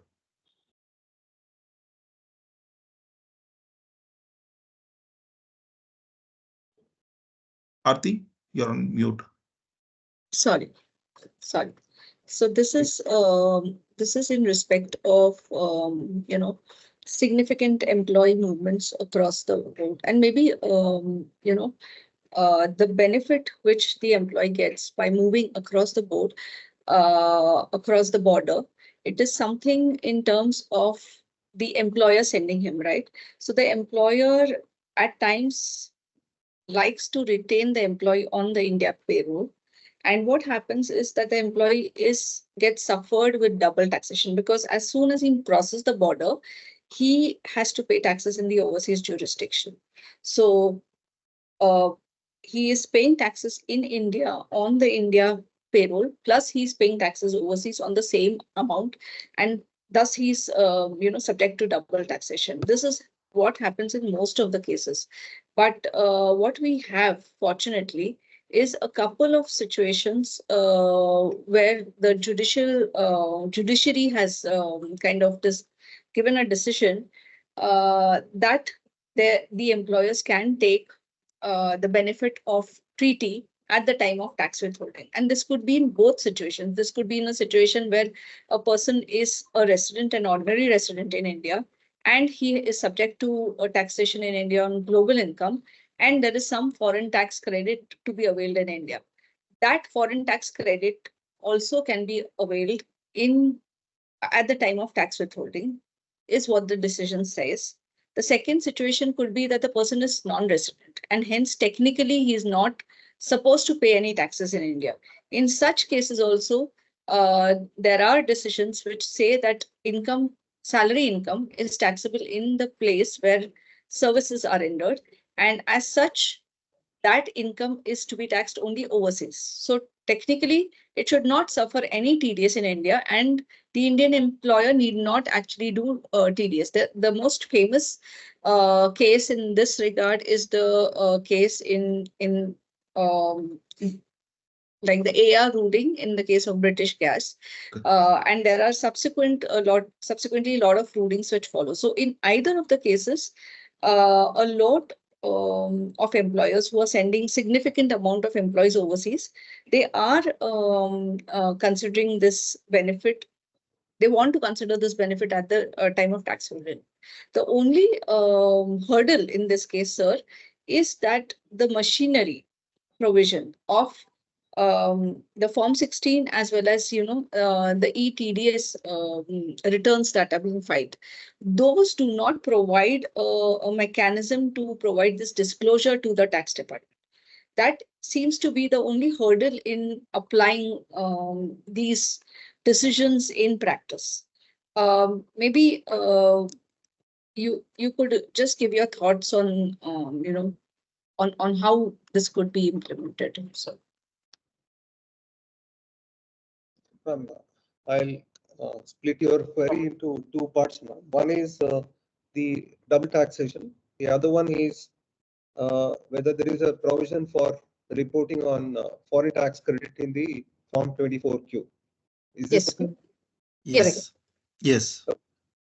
Regarding the double taxation, so the benefit of treaties is always there with majority of the countries across the world with India. So there's nothing bars from exploiting the provisions of DTA. So definitely almost all the treaties provide for avoidance of double taxation. On an individual basis, they can take the benefit of the DTA treaties. And second, regarding the reporting in 24Q, this covers the this is the Annexure 2 to 24Q is filed during the March quarter. It takes care of the tax deducted from salary of a resident taxpayer. So that is how it is devised. If there is anything else, you can suggest through your forum that can be improvised. sure, sir. We just want additional disclosure for taxes withheld overseas. That is the additional disclosure which we would need, so that double taxation is avoided completely. We'll put it up to the forum, sir. Sriram? Yeah, sure. No, thanks, sir. I think that's pretty helpful, and thanks, Aarti, for articulating the issue, right? Maybe I'll move on to Venki next. Venki, as taxpayers, sometimes we have issues in terms of, let's say, credit available in 26 AS, but the same is not available when the officer is logging in through the ITBA, right? And do we face such issues, and what do we have any suggestion for addressing this issue, or for SAR's consideration? If you can just spend a couple of minutes on that. Sure. So this is one practical issue that is faced on the ground, which is on the mismatch of TDS credit, that is between what is claimed versus what is allowed, sir. Many times the rectification, or in fact the immediate follow through action that is done by the taxpayers is to file a rectification with the JAO. And once he is unable to give the credit because for the entire TDS credit claimed, because the reasons that we get to understand, sir, is that there has to be a push, or it has to be posted. The CPC TDS has to push or post to the TDS entire TDS data for the PAN. This happens even in case of a merger case as well as the amalgamation case, sir, where the responsibility is cast on the CPC TDS for the JAO to give the credit, while the JAO appreciates that yes, you are eligible for this amount of credit based on whatever records we submit. But this is a practical challenge, sir. There, we try to raise grievance, we try to do whatever calls we can in terms of doing those three activities, which we typically understand as a push or posted by CPC TDS in the PAN system, which can help the JAO to see the credit and allow the credit, sir. Is there a suggestion from your side, sir, as to how we can approach this, or is there a different way we need to approach this? I thought that will be helpful for the forum at large, sir. If you have some suggestions for system modification, there is a provision for rollover of TDS. You can claim the TDS credit available in the previous years also. That provision is there in the Act for rollover of TDS claims. So if there is any individual grievance, it is more, or there is requirement of system modification, then I think you can raise it through your forum. Wonderful, sir. Sure. The fact that you have appreciated it itself is validating that we are probably doing what is right. We will definitely strengthen that with with the suggestion through the forum, sir. Excellent. So the next question I would want, if Harsh, you can give your views, is on the interest when in case of a delayed payment beyond the due date. Right, we have instances which are, I wouldn't say not very rare, but we have many instances where there are gaps in the way interest is computed by the system. So if you can give some practical experience on this, Harsh, for SaaS consideration. Yes, Sriram. So, sir, here issue is that we are all aware that in case we make the TDS payment after due date, the interest under section 201(1)(a) gets triggered. That's the issue. So typically for month, let's say it is a month of January and TDS is to be deposited by 7th February. If I make the payment, the due date is 7th. Unfortunately, or for any reason, I make the payment on the 8th of February. Then the system calculates the interest for the 2 months, not for the 1 month. Our understanding is that the due date is given by the law to us. So once I breach that particular thing, from that point of time, generally interest should get triggered. But in this case, what we have seen is that it gets, instead of 1 month, 2 months. Another, that if you look at the section itself says that the interest is to be charged from the date on which the tax is deducted to the date it is actually paid. That is how the section is worded. But since our point is that since due date is 7th, and if I'm crossing that day, the interest, I mean, in commercial parallel also, it should trigger from the next day onwards. So can you just give your thoughts on this interest calculation period for this scenario? Yeah, I'm really sorry. It is purely system driven interest. So you can take this up through your forum. Okay, Sure. much appreciated. Sriram, just to call out, there are a couple of questions on the chat, and there are a few questions that Rupa has also sent over by mail. Questions posted by the members. Maybe we could hold on to them for now. At the end of the session, if we have 10-15 minutes, we'll pick these up. You're on mute. You're on mute, Sriram. No, Tapti, we are almost at the top of the hour. I think we had requested Subash as time till 12. We are almost 12. I'm not sure whether we have more time with sir to take further questions. So probably, sir, we can possibly collate some of the questions and share with you as we are submitting our papers as well, if that's fine with you, because I know it's a very closer to the March 31st. It's already very difficult for you to have pulled out this much of time, and we completely appreciate it from BCIC, and we thank you so much.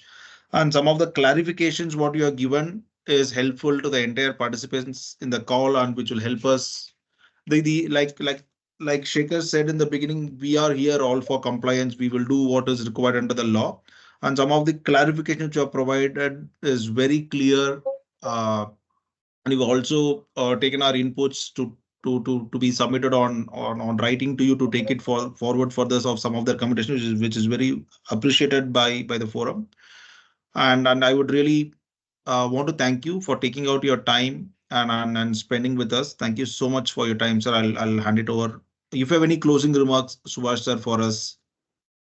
I would just say that I extend my sincere thanks and regards to members of the BCIC for giving me this opportunity to voice the opinion of the revenue side.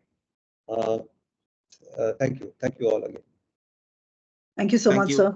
Thank you, sir. Thank you, sir, and thanks to the panelists as well who have taken time out for this. And I'll hand it over back to Tapti to take this forward. Thank you. Thanks, Sriram. So we now move over to the next panel, which is a discussion on issues and challenges in international tax. This will be moderated by Mayank Monot, who is the Vice President, International Tax Synthesis Limited, and we have a panel there as well. A quick introduction to the panel. Mayank is, as I said, a VP International Tax Synthesis, experienced international tax specialist with a proven tax record in information technology and services industry. He's skilled in transfer pricing tax, international tax restructuring, and cross-border transactions. Graduated from the Institute of Chartered Accountants of India, demonstrated a strong foundation in accounting principles and financial expertise. We have Sumita Thomas. She's an associate tax director in Intel Technology India Private Limited. She's a chartered accountant, showcasing expertise in financial and tax matters. She's demonstrated leadership in tax management and strategic planning, compliance, and advisory services. Previously has worked as a manager in taxation at EY and has held positions in Deloitte as well. Nithya Srinivasan is the tax head of Wipro GE Healthcare, India and South Asia. She's a chartered accountant with over 18 years of experience in handling tax and regulatory matters, demonstrated expertise in tax planning, compliance, and regulatory affairs. She's worked with EY, PwC, SABIC in previous roles, gaining valuable insights and experience in tax management and advisory services.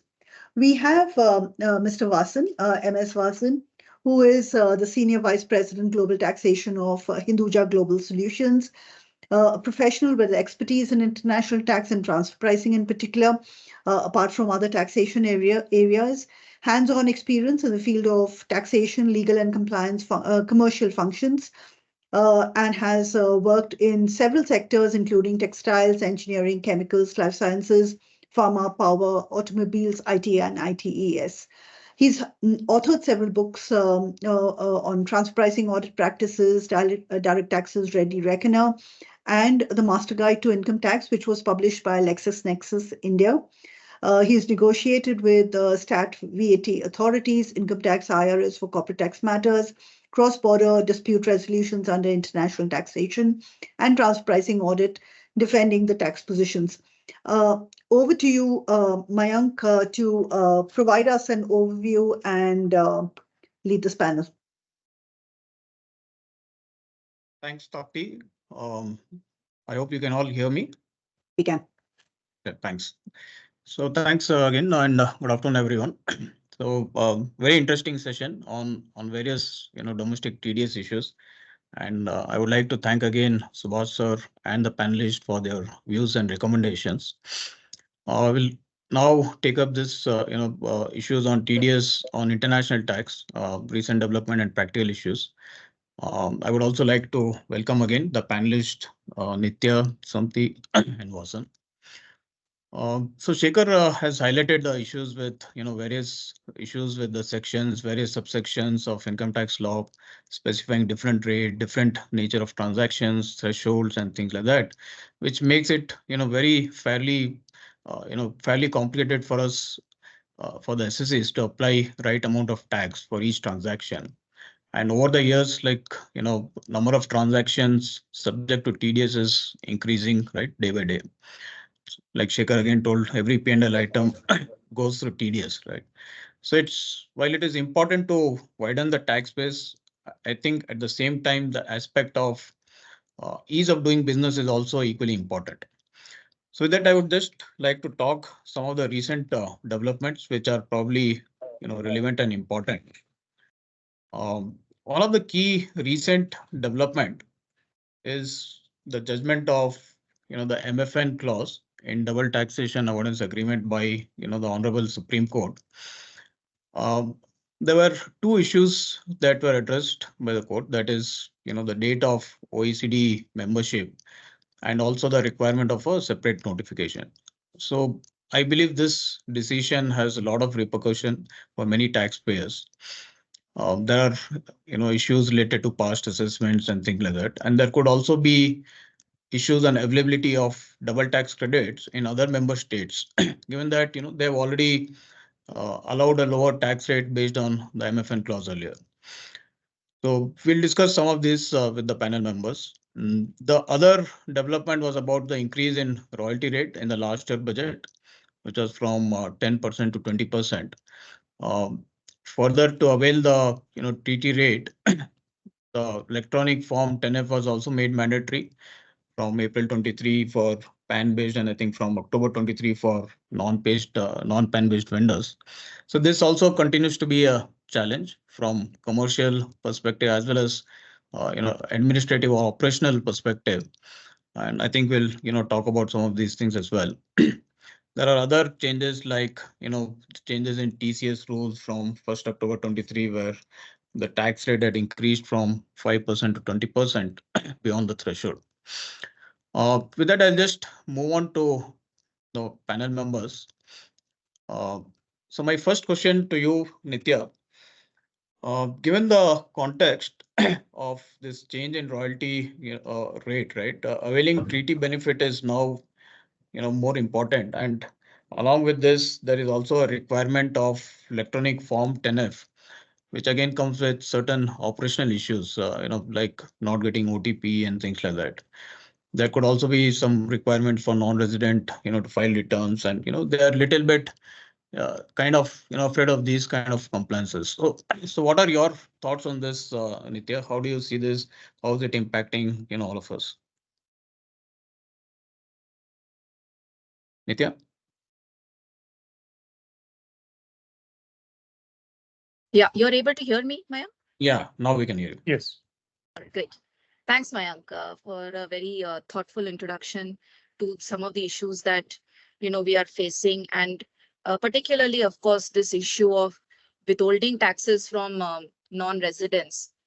The particular issue which you highlighted, which is the requirement to file Form 10F. Now, that of course is a very critical document, a piece of document, which is required wherever treaty benefits are claimed by a non-resident.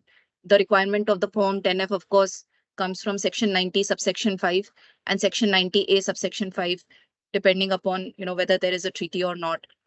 Now, the 10F has to be seen in the context first of the tax residency certificate or the TRC. The TRC is a must to obtain a treaty benefit. And if a taxpayer is able to provide the TRC, which contains all the relevant details which are required to be provided as part of the Form 10F, then I think the Rule 21 AB subclause 2 is fairly clear in its interpretation that perhaps no separate 10F need be taken. But the requirement itself of the 10F, which needs a certain specific details, for instance, the status of the assessee, their nationality, their tax identification number, their address, period, etc. And the additional complication of the fact that the 10F is now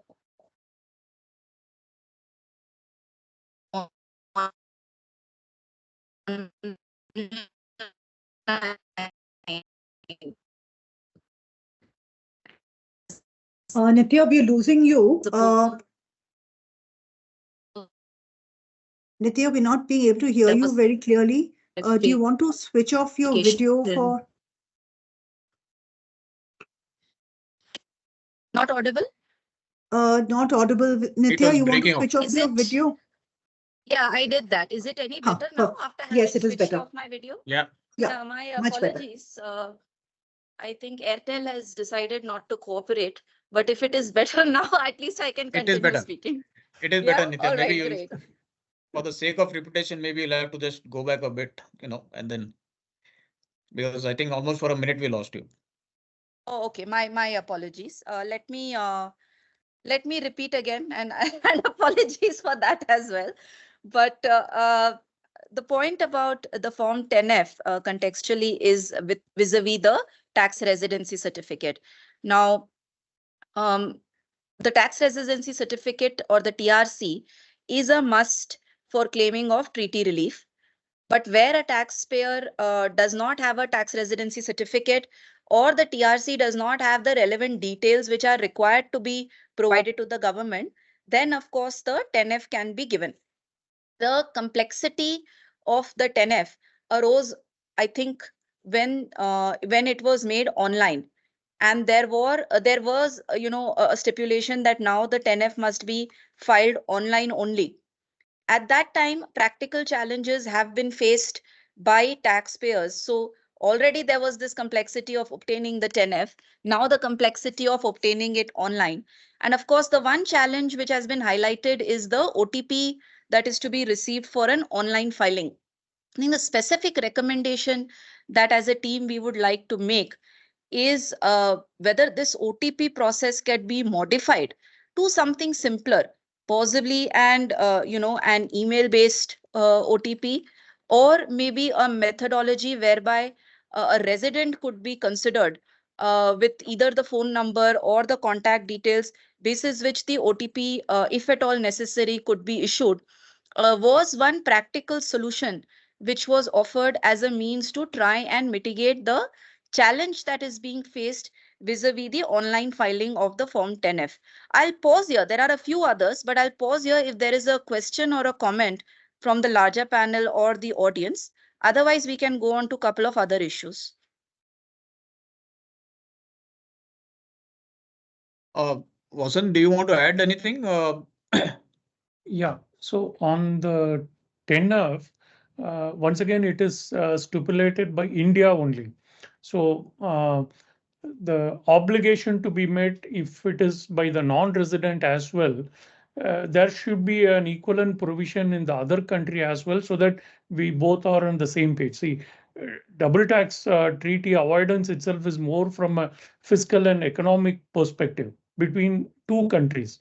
See, when we both are agreeing upon by way of a written agreement signed by both parties, we should have those prescribed very clearly. So TRC is globally accepted practice, and that's what we have been following all through. So suddenly you come up with Form 10F, and if that has to be complied by the Indian resident while withholding, then absolutely fine. If there is anything beyond that which has to travel, I think that's going to be a challenge for us, because it's going to involve the other party who may or may not be cooperative. So from that perspective as well, we need to make a strong representation. Either you keep this or that, and make it simpler for the non-resident. See, when we are looking at a withholding tax from a cross-border transaction perspective, we have to look at from the other guy who's not connected to India tax. So given that being the primary condition here, we are obligating ourselves to withhold from the payment we make. So we alone should be subjected to any information required or any declaration required from our side. And being a resident PAN holder, we should be accountable, not the non-resident part of it. No, I think that's a very valid point. And, none of these overseas jurisdictions have any such requirements, apart from, having only a TRC which they ask for claiming the treaty benefit. I think, this additional requirement is over here only where, we need to have this electronic 10F. So that's a very valid point. And in fact, I've also seen where, some of the vendors have raised issues on, certain data privacy issues as well, right? Especially from the European side. So those are the other issues which I've seen. So back to Nitya, you wanted to raise. Correct. Also, I want to add one more thing. See, given that the way we are digitally structured in the cross-border, see, where we raise the purchase order may not be the delivery guy. Where we get the delivery, the payment may not be the same guy. So we have multiple structures outside of India for the vendor, where we cannot have access to or get to know all these facts, and that's none of our business also to do. What we are more interested is getting the goods or services and making payment for that. That's it. Yeah, the vendors have a lot of fear, in terms of Absolutely. providing the information, Yeah. and also possibly, in terms of filing tax returns in India and things like that. So they're definitely, having a lot of fear around this. I'll go back to Nitya. I think you had a couple of more points, Nitya, to make, and then we can possibly move to next question. No, very validly summed up, Vasan sir and Mayank. I think the fundamental question that we need to answer is, in an era of increasing information sharing between countries, and where we already have the 15 CACB, which tracks every payment that is going out of India, what incremental benefit from a compliance or reporting purpose, is achieved by having this compliance additionally put, may be worth looking at. And if there is an alternate way in which, that data could be obtained, uh, coming back to the point of ease of doing business, a lot of times these payments are also grossed up. So the Indian company is the one which is actually bearing the payment. So what we are, seeing is a very unique situation where we are availing of services from a foreign party, putting in an additional compliance requirement which possibly does not exist anywhere else in the world, bearing the cost not only of that compliance but also the tax itself. So it really sort of leaves one wondering as to what ultimate purpose has been achieved by putting this compliance in place. Yeah, thanks, Nitya. I think so. Since you brought this issue of 15 CACB, maybe I can go back to Shavasan and check. Do you see any issues with 15 CACB? I know there are a lot of things around bulk upload and all of it. So what are the challenges you see around that 15 CACB forms? Lot of challenges. So in terms of uploading bulk data, the system doesn't have the capacity to accept that in one shot. So we may have to stagger it and do that. So that's the first issue in terms of a very basic upload of data. When you want all these information to collate and do an MIS, you should have the bandwidth to do that. So that's not there in the first place, for sure. The second part is, if you look at the 15 CACB read with the Rule 37 BB, it clearly states that any income which is not chargeable to tax, we don't need to file Form 15 CACB. When I go and ask my banker to make a foreign remittance, the first thing he asked, and he is very familiar with this only 15 CA and 15 CB in particular, because he wants the seal of the chartered accountant.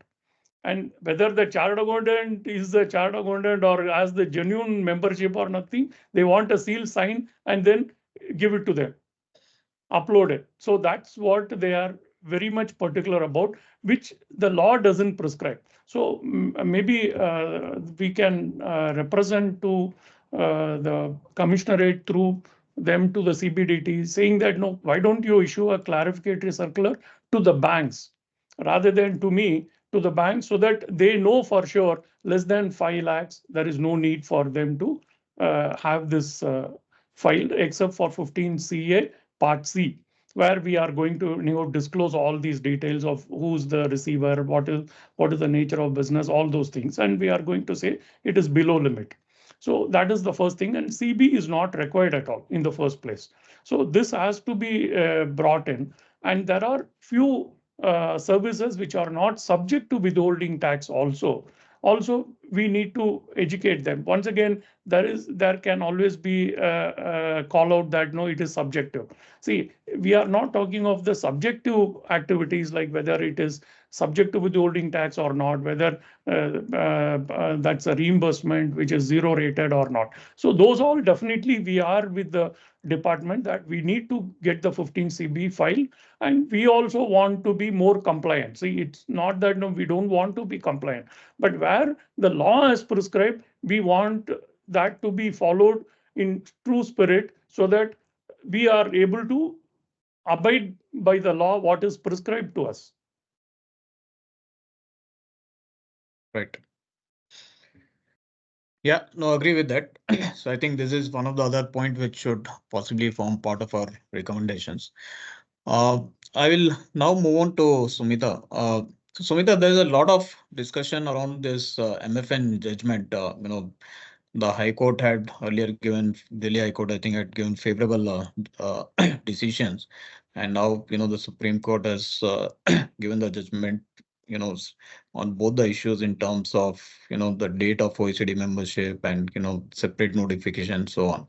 And also given that other member states are allowing the lower rate of TDS, right? So I think there are a lot of challenges with this thing. So what are your thoughts and views on this? Sure. Yes, Mayank.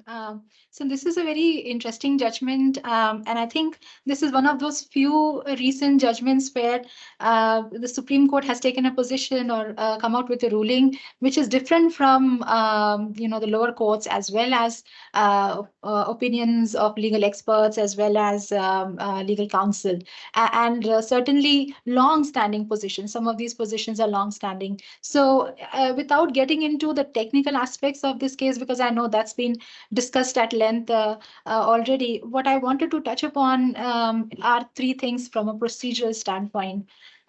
Firstly, in terms of what you mentioned earlier, what happens to the past, right?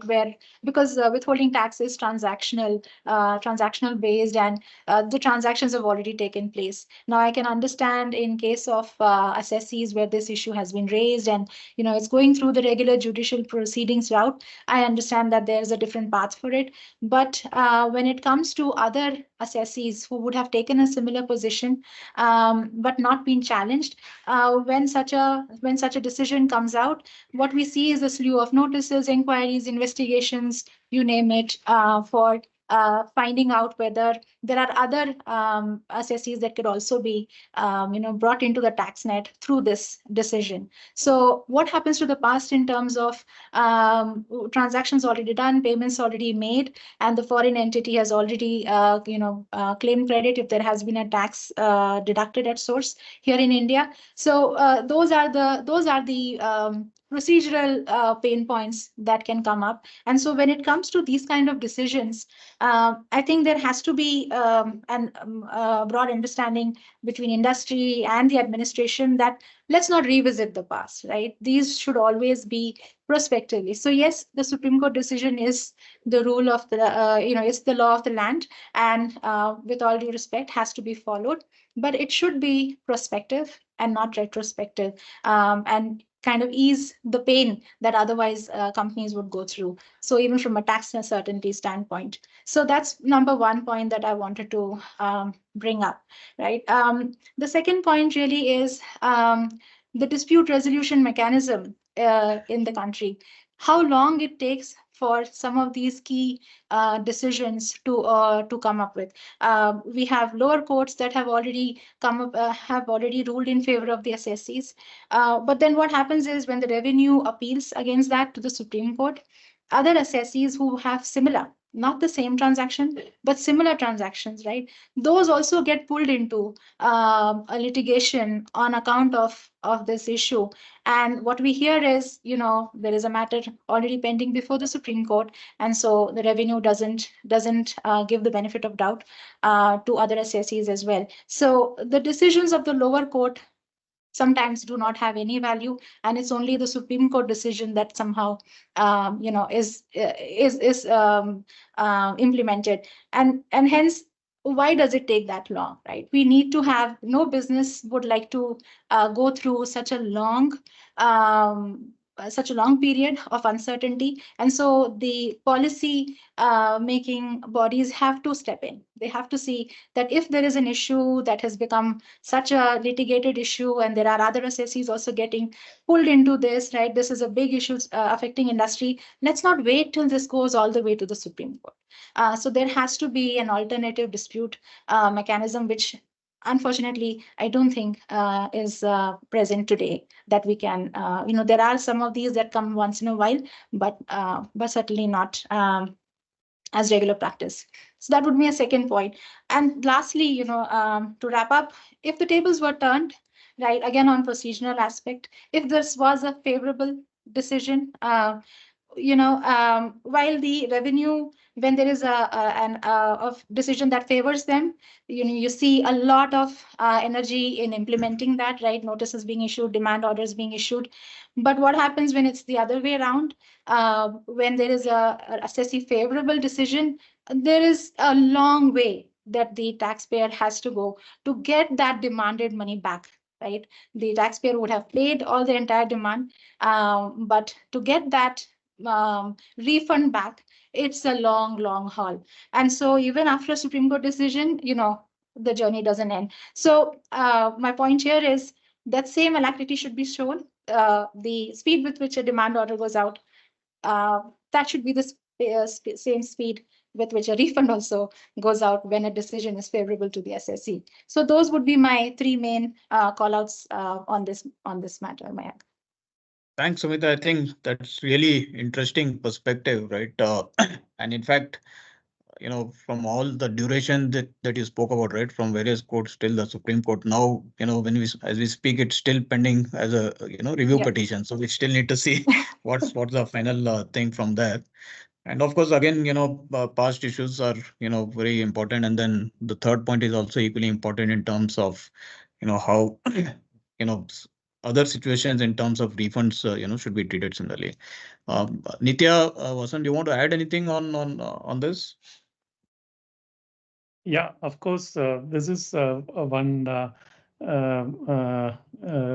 decision which really pains you a lot as a taxpayer, because the position what has been given to us is in front of us as a law, where both the countries have agreed to that treaty, and the third country adding up to the other signatory is also agreed upon. So there is nothing which is hidden today that no, India is not aware of. That's point number one. Point number two, the section 90 says it has to be notified. So who has to notify in the first place? It's we who keep on representing to them, but the notification is within the domain of the government, where I cannot go and sit in his chair and make this notification and get it signed off, right? So given that it is their prerogative to, when they sign a treaty in 1995, will they notify that only on 19th March 2024? So will the business not run for 29 years then,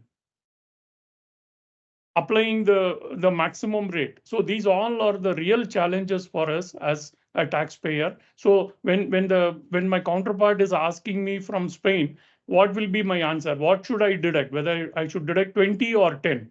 I should be very clear. So if I say based on the treaty between India and Spain or India and Germany, I say it is 10 and I deduct all through for 29 years, and 29th year on 19th March, you make it that effective assessment year 24-25 only this is eligible for 10%. So what will I do? Where will I go for 29 years? That company also may have been shifted now. So these are all very, very practical, and we need to be very strongly representing that. See, of course, the review petition is before the Supreme Court, and we all, as a trade body, we have to represent this very strongly and see that they keep this in abeyance for at least for the earlier periods, at least the limitation period of 4 years they take care of, rather than going back to the 29 years of journey right from the time the treaty has been executed. So this is one which I wanted to make it as a very strong representation from our BCIC to the government, and tell them this has to be clearly mentioned by way of a clarificatory circular, so that we all can go back to the counterpart and say that yes, now we got this clarificatory circular from the government, and this is what is the position, and we will work with the government for the limitation period of 4 years or 3 years, as the case may be, from a TDS standpoint, and we will provide the data. And if at all they want the differential of 20 vis-a-vis 10, we can make a deposit and go through this process, rather than getting a notice or a demand and then going through all the chakkar. Let us confine this to a clarificatory circular and abiding by that. So we will also cooperate with them. It's not that it's something which has come from the Supreme Court. All the lower courts have been in our favor all through. So it has come from there. We respect that. But a clarificatory circular is very much imminent in this case. And at the earliest, they should provide that. We'll do that. We'll do that. As Ganesh had also suggested, a couple of recommendations to be made by the BCIC. And in fact, Tapati, what we can do, we can go back 3 years as per the limitation rule and then suggest that. See, we don't want to be against the revenue. We do want to abide by them, but let us confine that so that we also have a a scope for appealing against. If at all we are genuine and tomorrow the notification itself goes back to 3 years, we don't know. Government may tomorrow, they have notified prospective now. They may, after the review petition, go back and change it for 4 years or 3 years as the case may be. So we will give our recommendation. You confine this to the limitation period where it is there, rather than going back to 1995 and all, which is practically not possible also for us. We also don't know, we don't have that much of a record also. So given that, we will suggest them limitation period to be applied, and we will tell them we will come and disclose those information, and we can pay this as under protest or as a deposit. Very, very valid point, Osan. Nitya, you want to add anything or? No, just very valid points Vasan sir raised. I think just a couple of things. While the review petition and what all will go through its motions, at the very least, there should be a clear communication from the department side that this is not a subject matter for any penalty proceeding. And this is a very well settled, I would say Supreme Court level clarity exists. But unfortunately, we have seen the gaps, between legal interpretations and judicial execution. So while the rest of it, which Vasan sir said, which I completely agree with, will take its course, at least as a comfort to industry, this should be very clearly stipulated that this is not a subject matter for penalty, because for sure those are part of the notices which come through, and that will take its own, course through the legal proceeding, which to my mind is better avoidable. It's just a waste of time and effort for everyone concerned. That's one. And the second point I wanted to make, which is very tongue-in-cheek to what Sumita very, rightly spoke about ease of doing business and the attendant litigation that we face. This is a circular which the department issued 2 weeks ago, not the subject matter I know for our panel discussion, but the scope of litigation has been so widely, increased in terms of where all the department can file an appeal, which includes, by the way, withholding tax matters as well. Again, coming back to, something that was maybe reasonably on path of eventual resolution, which is, let's say you're getting some level of solution at the litigation process, which we all know is long. But there were certain situations where the department said we will not file an appeal. For all of that, or most of that, to be undone, which included, like I said, withholding tax, did feel, in today's era where the government is saying come and make in India and, pro-tax environment and all, it just felt a little regressive. So perhaps from that point of view, also something that we could recommend to rethink where all the government wants to litigate with the taxpayer. Yeah, absolutely. Thanks, Nitya. So very, very valid point. This wherever they want to not appeal against, they should be able to make a notification of those items, so that we also will be sure that yes, these all will not be protested by the government. See, what they are saying when I was talking informally is on a case to case they will analyze. So this case to case analysis is where the challenge comes. Today they may think, okay, this is not appealable, this is not worth to fight it out in the high courts and Supreme Court, they refrain. But tomorrow some other ASG comes or SG comes and they want to protest against and go full throttle. Then once again it goes back and they may reopen the earlier ones which they were not doing. So the condemnation is always there. Yeah. I think very interesting points, and I think there's another interesting point which Sumita had made, right, where, this decision is against us, right, against the SSC, but when there's a favorable judgment, then how does the refund work? So I think, just taking a cue from the maybe one question to you. We had a favorable decision on the royalty issue, on the taxation of royalty by the Honorable Supreme Court, right? So do you see issues around that in terms of refunds? Also, do you see any issues on the classifications, like there are new software models, right? Software as a service, platform as a service, and things like that. So with these new business model and the decision that had come, do you see any issues with that? Yeah, the first point I would like to make is guidance note should go to the field formation about this judgment and what all is covered under this judgment, because that's the first and primary thing for the field formation, whether it is TDS or under the regular assessment under CPC, they have to have this judgment in front of them and have a guidance note or a circular which details all these aspects, what all is covered under software, which is dealt extensively by the Supreme Court, including the Copyright Act. So given that that should be the first approach, maybe we can help the government in drafting a guidance note and circulating to all the field formation. That's primary. Second is the refund mechanism. When we look at it, the Form 26B is the only refund mechanism where we go and apply for any tax which is paid, and we go and claim the refund. There is a lacuna in the form itself that it doesn't allow the CPC to include the interest component also for the period from the date of remittance till the date we claim that. So until then, it has been held up by the government in the treasury. So we are eligible for interest under Section 244A very clearly. So this should have been built in the form itself for them to process, even though the TDS officer agree that yes, you are entitled for this based on the proof submitted to us. But however, my system doesn't enable that. So once again, what happens, the interest, we have to go for a separate appeal process, filing and appeal and all those stuffs. We have to redo this entire process again, if at all we want the interest also. If we don't want interest, then of course we can be very happy about it. That's point number 2.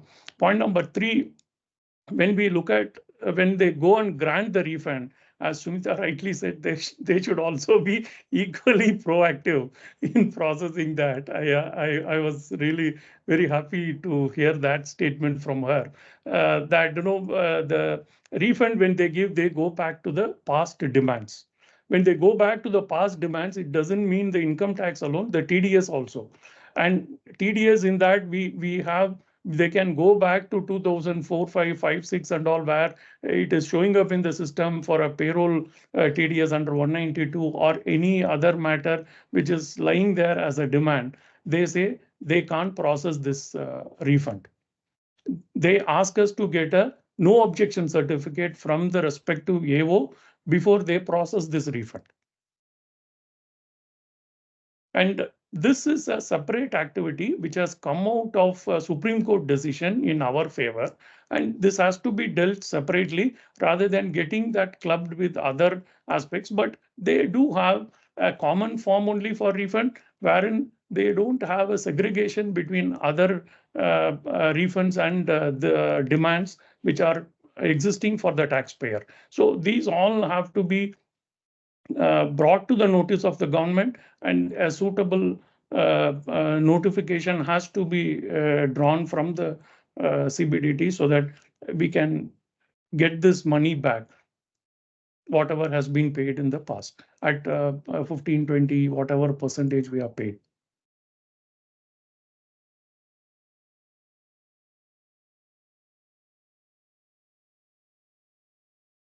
Yeah.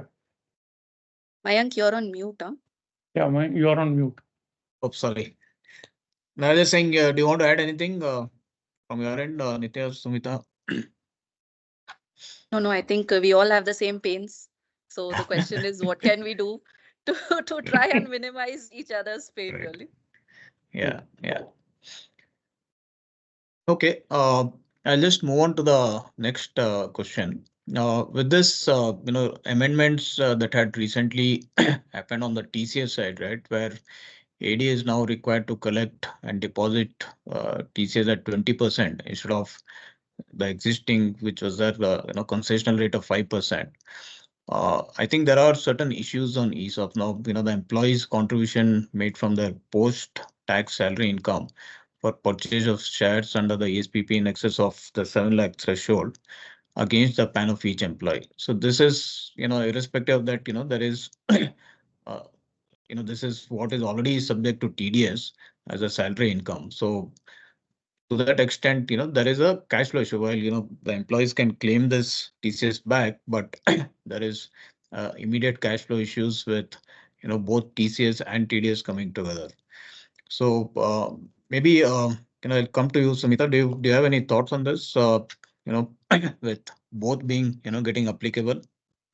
Yes, Mayank, definitely. I think sometimes when these kind of measures are introduced, there are certain unintended consequences probably, and this perhaps is an unintended consequence because and when an employee is contributing funds from his or her tax deducted or tax paid salary income, there is really no reason for that contribution to be subjected to a 20% TCS, right? Because there is really there is no hidden source there, especially when it is going through the employer, through the employer route. So it is an unintended consequence, is what I believe. I don't think the government was looking to tax that particular aspect, but then there are practical challenges, and I think representation on this is absolutely necessary because it's a double whammy. The employee has already paid taxes on his or her income, and then is looking to invest and gets hit on this. The biggest problem there is because all of these go through the employer. Right. So when the employer is already making TDS on the employee salary, there is no way for the employer to give credit for the TCS against the TDS that is already done. So that mechanism absolutely is necessary for this, and we need a circular, we need a clarification from the government on this, because ESOP is one of the most popular compensation mechanisms, especially in multinational companies. The GCCs that you see here in India. So this is something that has wide-ranging and a huge impact from a cash standpoint. 20% is a big number there. So certainly a clarification or a circular, whatever mode we need from the government. The other thing, sometimes, it's not possible to carve this out from or provide this credit and from TDS. In that case, why not just exempt it, right? Exempt it from a very simple clarification on this can be issued, that as long as this is salary, as long as funds are being sent out from salary income, where tax has already been deducted at source, it is going through the employer route, there is no necessity for TCS. A simple clarification, either the TDS being set off, or clear exemptions. One of these is absolutely necessary because this really hits individual pockets, and I don't think the government intended this, and so that's something that we certainly need. Yeah, so I want to add one more point in this. See, the TCS, when they brought into law, see, they wanted to know the transactions are happening, and they wanted that to be brought to the books.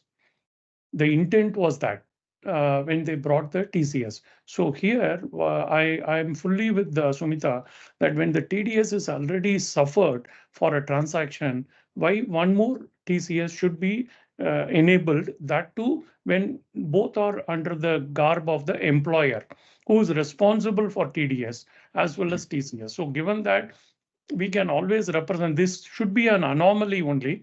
We should quote the spirit of TCS when they brought this law in place, and then mention that this is already covered under TDS. Why should there be a additional TCS? This should be a error only. Oversight we can always represent. I think this is a very valid point. We should take it up immediately, which government will immediately cede to, I'm sure.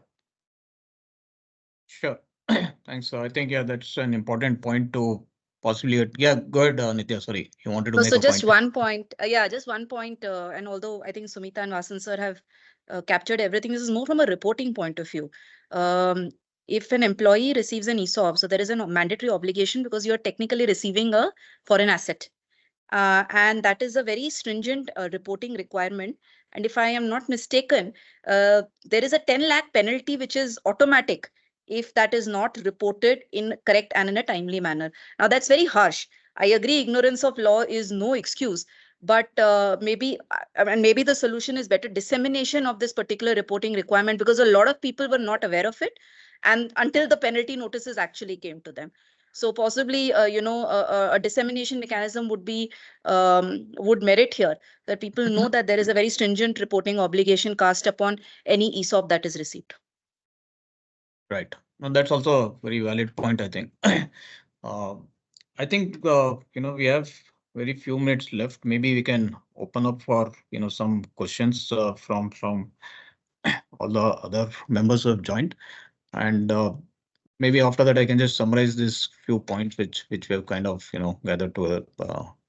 So are there any questions that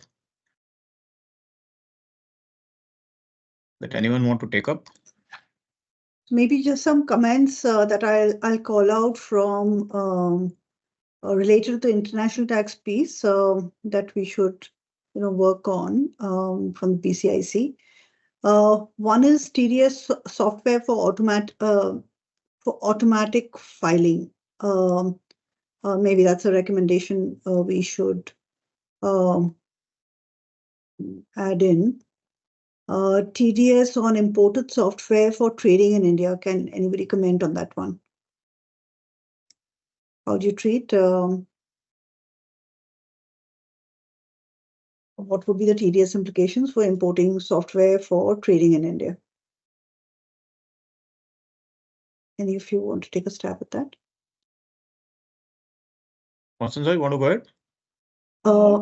See, this is what the Supreme Court has come up with as a distributor of software, where you have that software imported and then further distributed in the retail market. They say there is no withholding on that. So there is nothing which we need to look at from a TDS standpoint. Okay.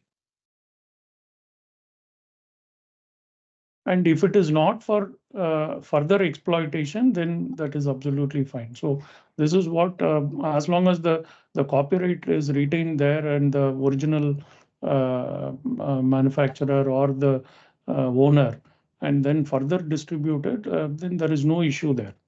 And that's what precisely the Supreme Court has said. There is no withholding requirement on that. So what is the issue for them? It's just a question that has been asked. Yeah. So yeah, Okay. Yeah, that's fine. There's no withholding on that.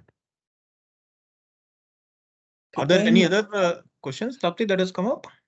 Yeah, just maybe one of these that had come. TDS on payment to foreign air travel agents having no PE in India, and TDS on payment to foreign companies towards hotel accommodation or overseas packages having no PE in India. See, for the airline where there is no PE, that is not chargeable to tax. See, the whole point what we are arguing under 195 is, if the sum is chargeable to tax, then withholding triggers. So if the sum is not chargeable to tax, if the transaction is happening outside of India, then there is no withholding implication there.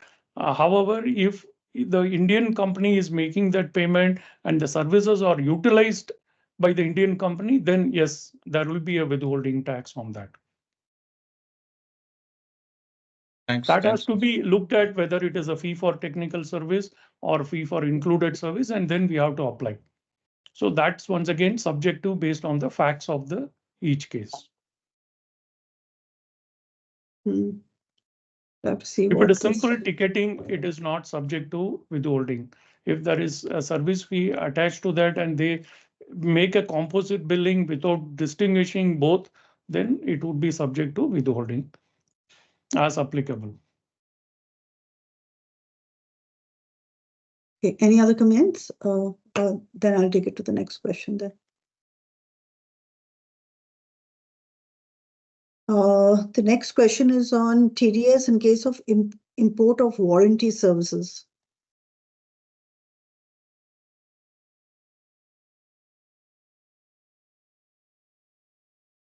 Any of you want to take this, or?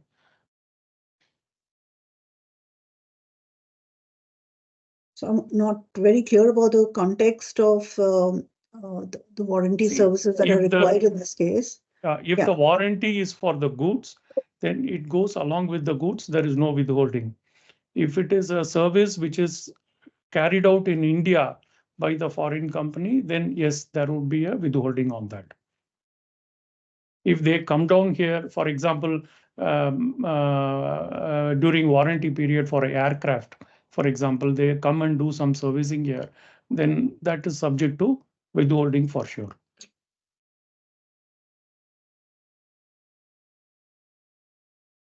Okay, thanks, Vasan sir. So I think we have noted on this few points on, Form 10AF, 15CA CB issues, the Form 26B issue, the TDS TCS issues, and also, on the MFN clause in terms of, bringing circular and some certainty about the past. So I think these are some of the points that, we, could, note and we should take it further. With that, I think I would like to, thank you all, for joining this, taking out time and sharing your views on all these issues. Thank you very much, and back to you, Tapti. Thank you, Mayank, for moderating the session. Yeah, thanks, Sriram, for getting a thing. Just, I think it was very, I mean, in the short time that we had, we've covered a lot of ground. Of course, a lot of questions remain unanswered, and we haven't been able to pick up a lot of the questions from the members either. We will put together all of these, collate them, and share it with Preeti Garg ma'am and Subash sir to provide us with clarifications for the first session. And of course, for this international tax session, again, we will raise them with Nagendra Prasad sir and Preeti Garg ma'am. So just maybe to as a closure, BCIC is committed to supporting our members in meeting their compliance requirements and their obligations and providing regular updates. There have been some questions in the chat bot with regard to updates, an update session on certain areas which we will pick up. So in this endeavor, we cannot thank the tax department enough for joining us on this platform and for clarifying many of the questions that we have raised in the morning today, especially on domestic and CPC matters. Especially at this time when they are really submerged in year-end activities. So a big thank you to Preeti Garg ma'am and Subash sir for joining us. We will be providing, sending in mementos over the next 1 or 2 weeks. And of course, a very, very big thank you for, to the moderators, Sriram and Mayank, for a fantastic panel that you have conducted, and to the panel members, Harshvardhan, Nalavade, Venkatraman E, Aarti, Lok Mohan, Hota, and Sumita, Nitya, and Vasan. Thank you so much. Would like to just call out that please look out for our next session that we would conduct under the August of the BCIC, and signing off on behalf of Sunil, who wasn't able to be there today on account of previous commitment, Sriram, and myself. Sriram, you want to add something? No, Tapti, you got it well, and thanks for all the, I mean, like I said, thanks a lot. It's not, you wouldn't find sufficient words for the department to take out time at this point in time, and also to all the panelists and who have come to attend, to give your views on the sessions despite short notice. Thank you so much. Thank you. Thank you so much, everyone. Thank you. Bye. Thank you. Bye. Thank you, everyone. Thank you so much. Bye. Thank you. Bye.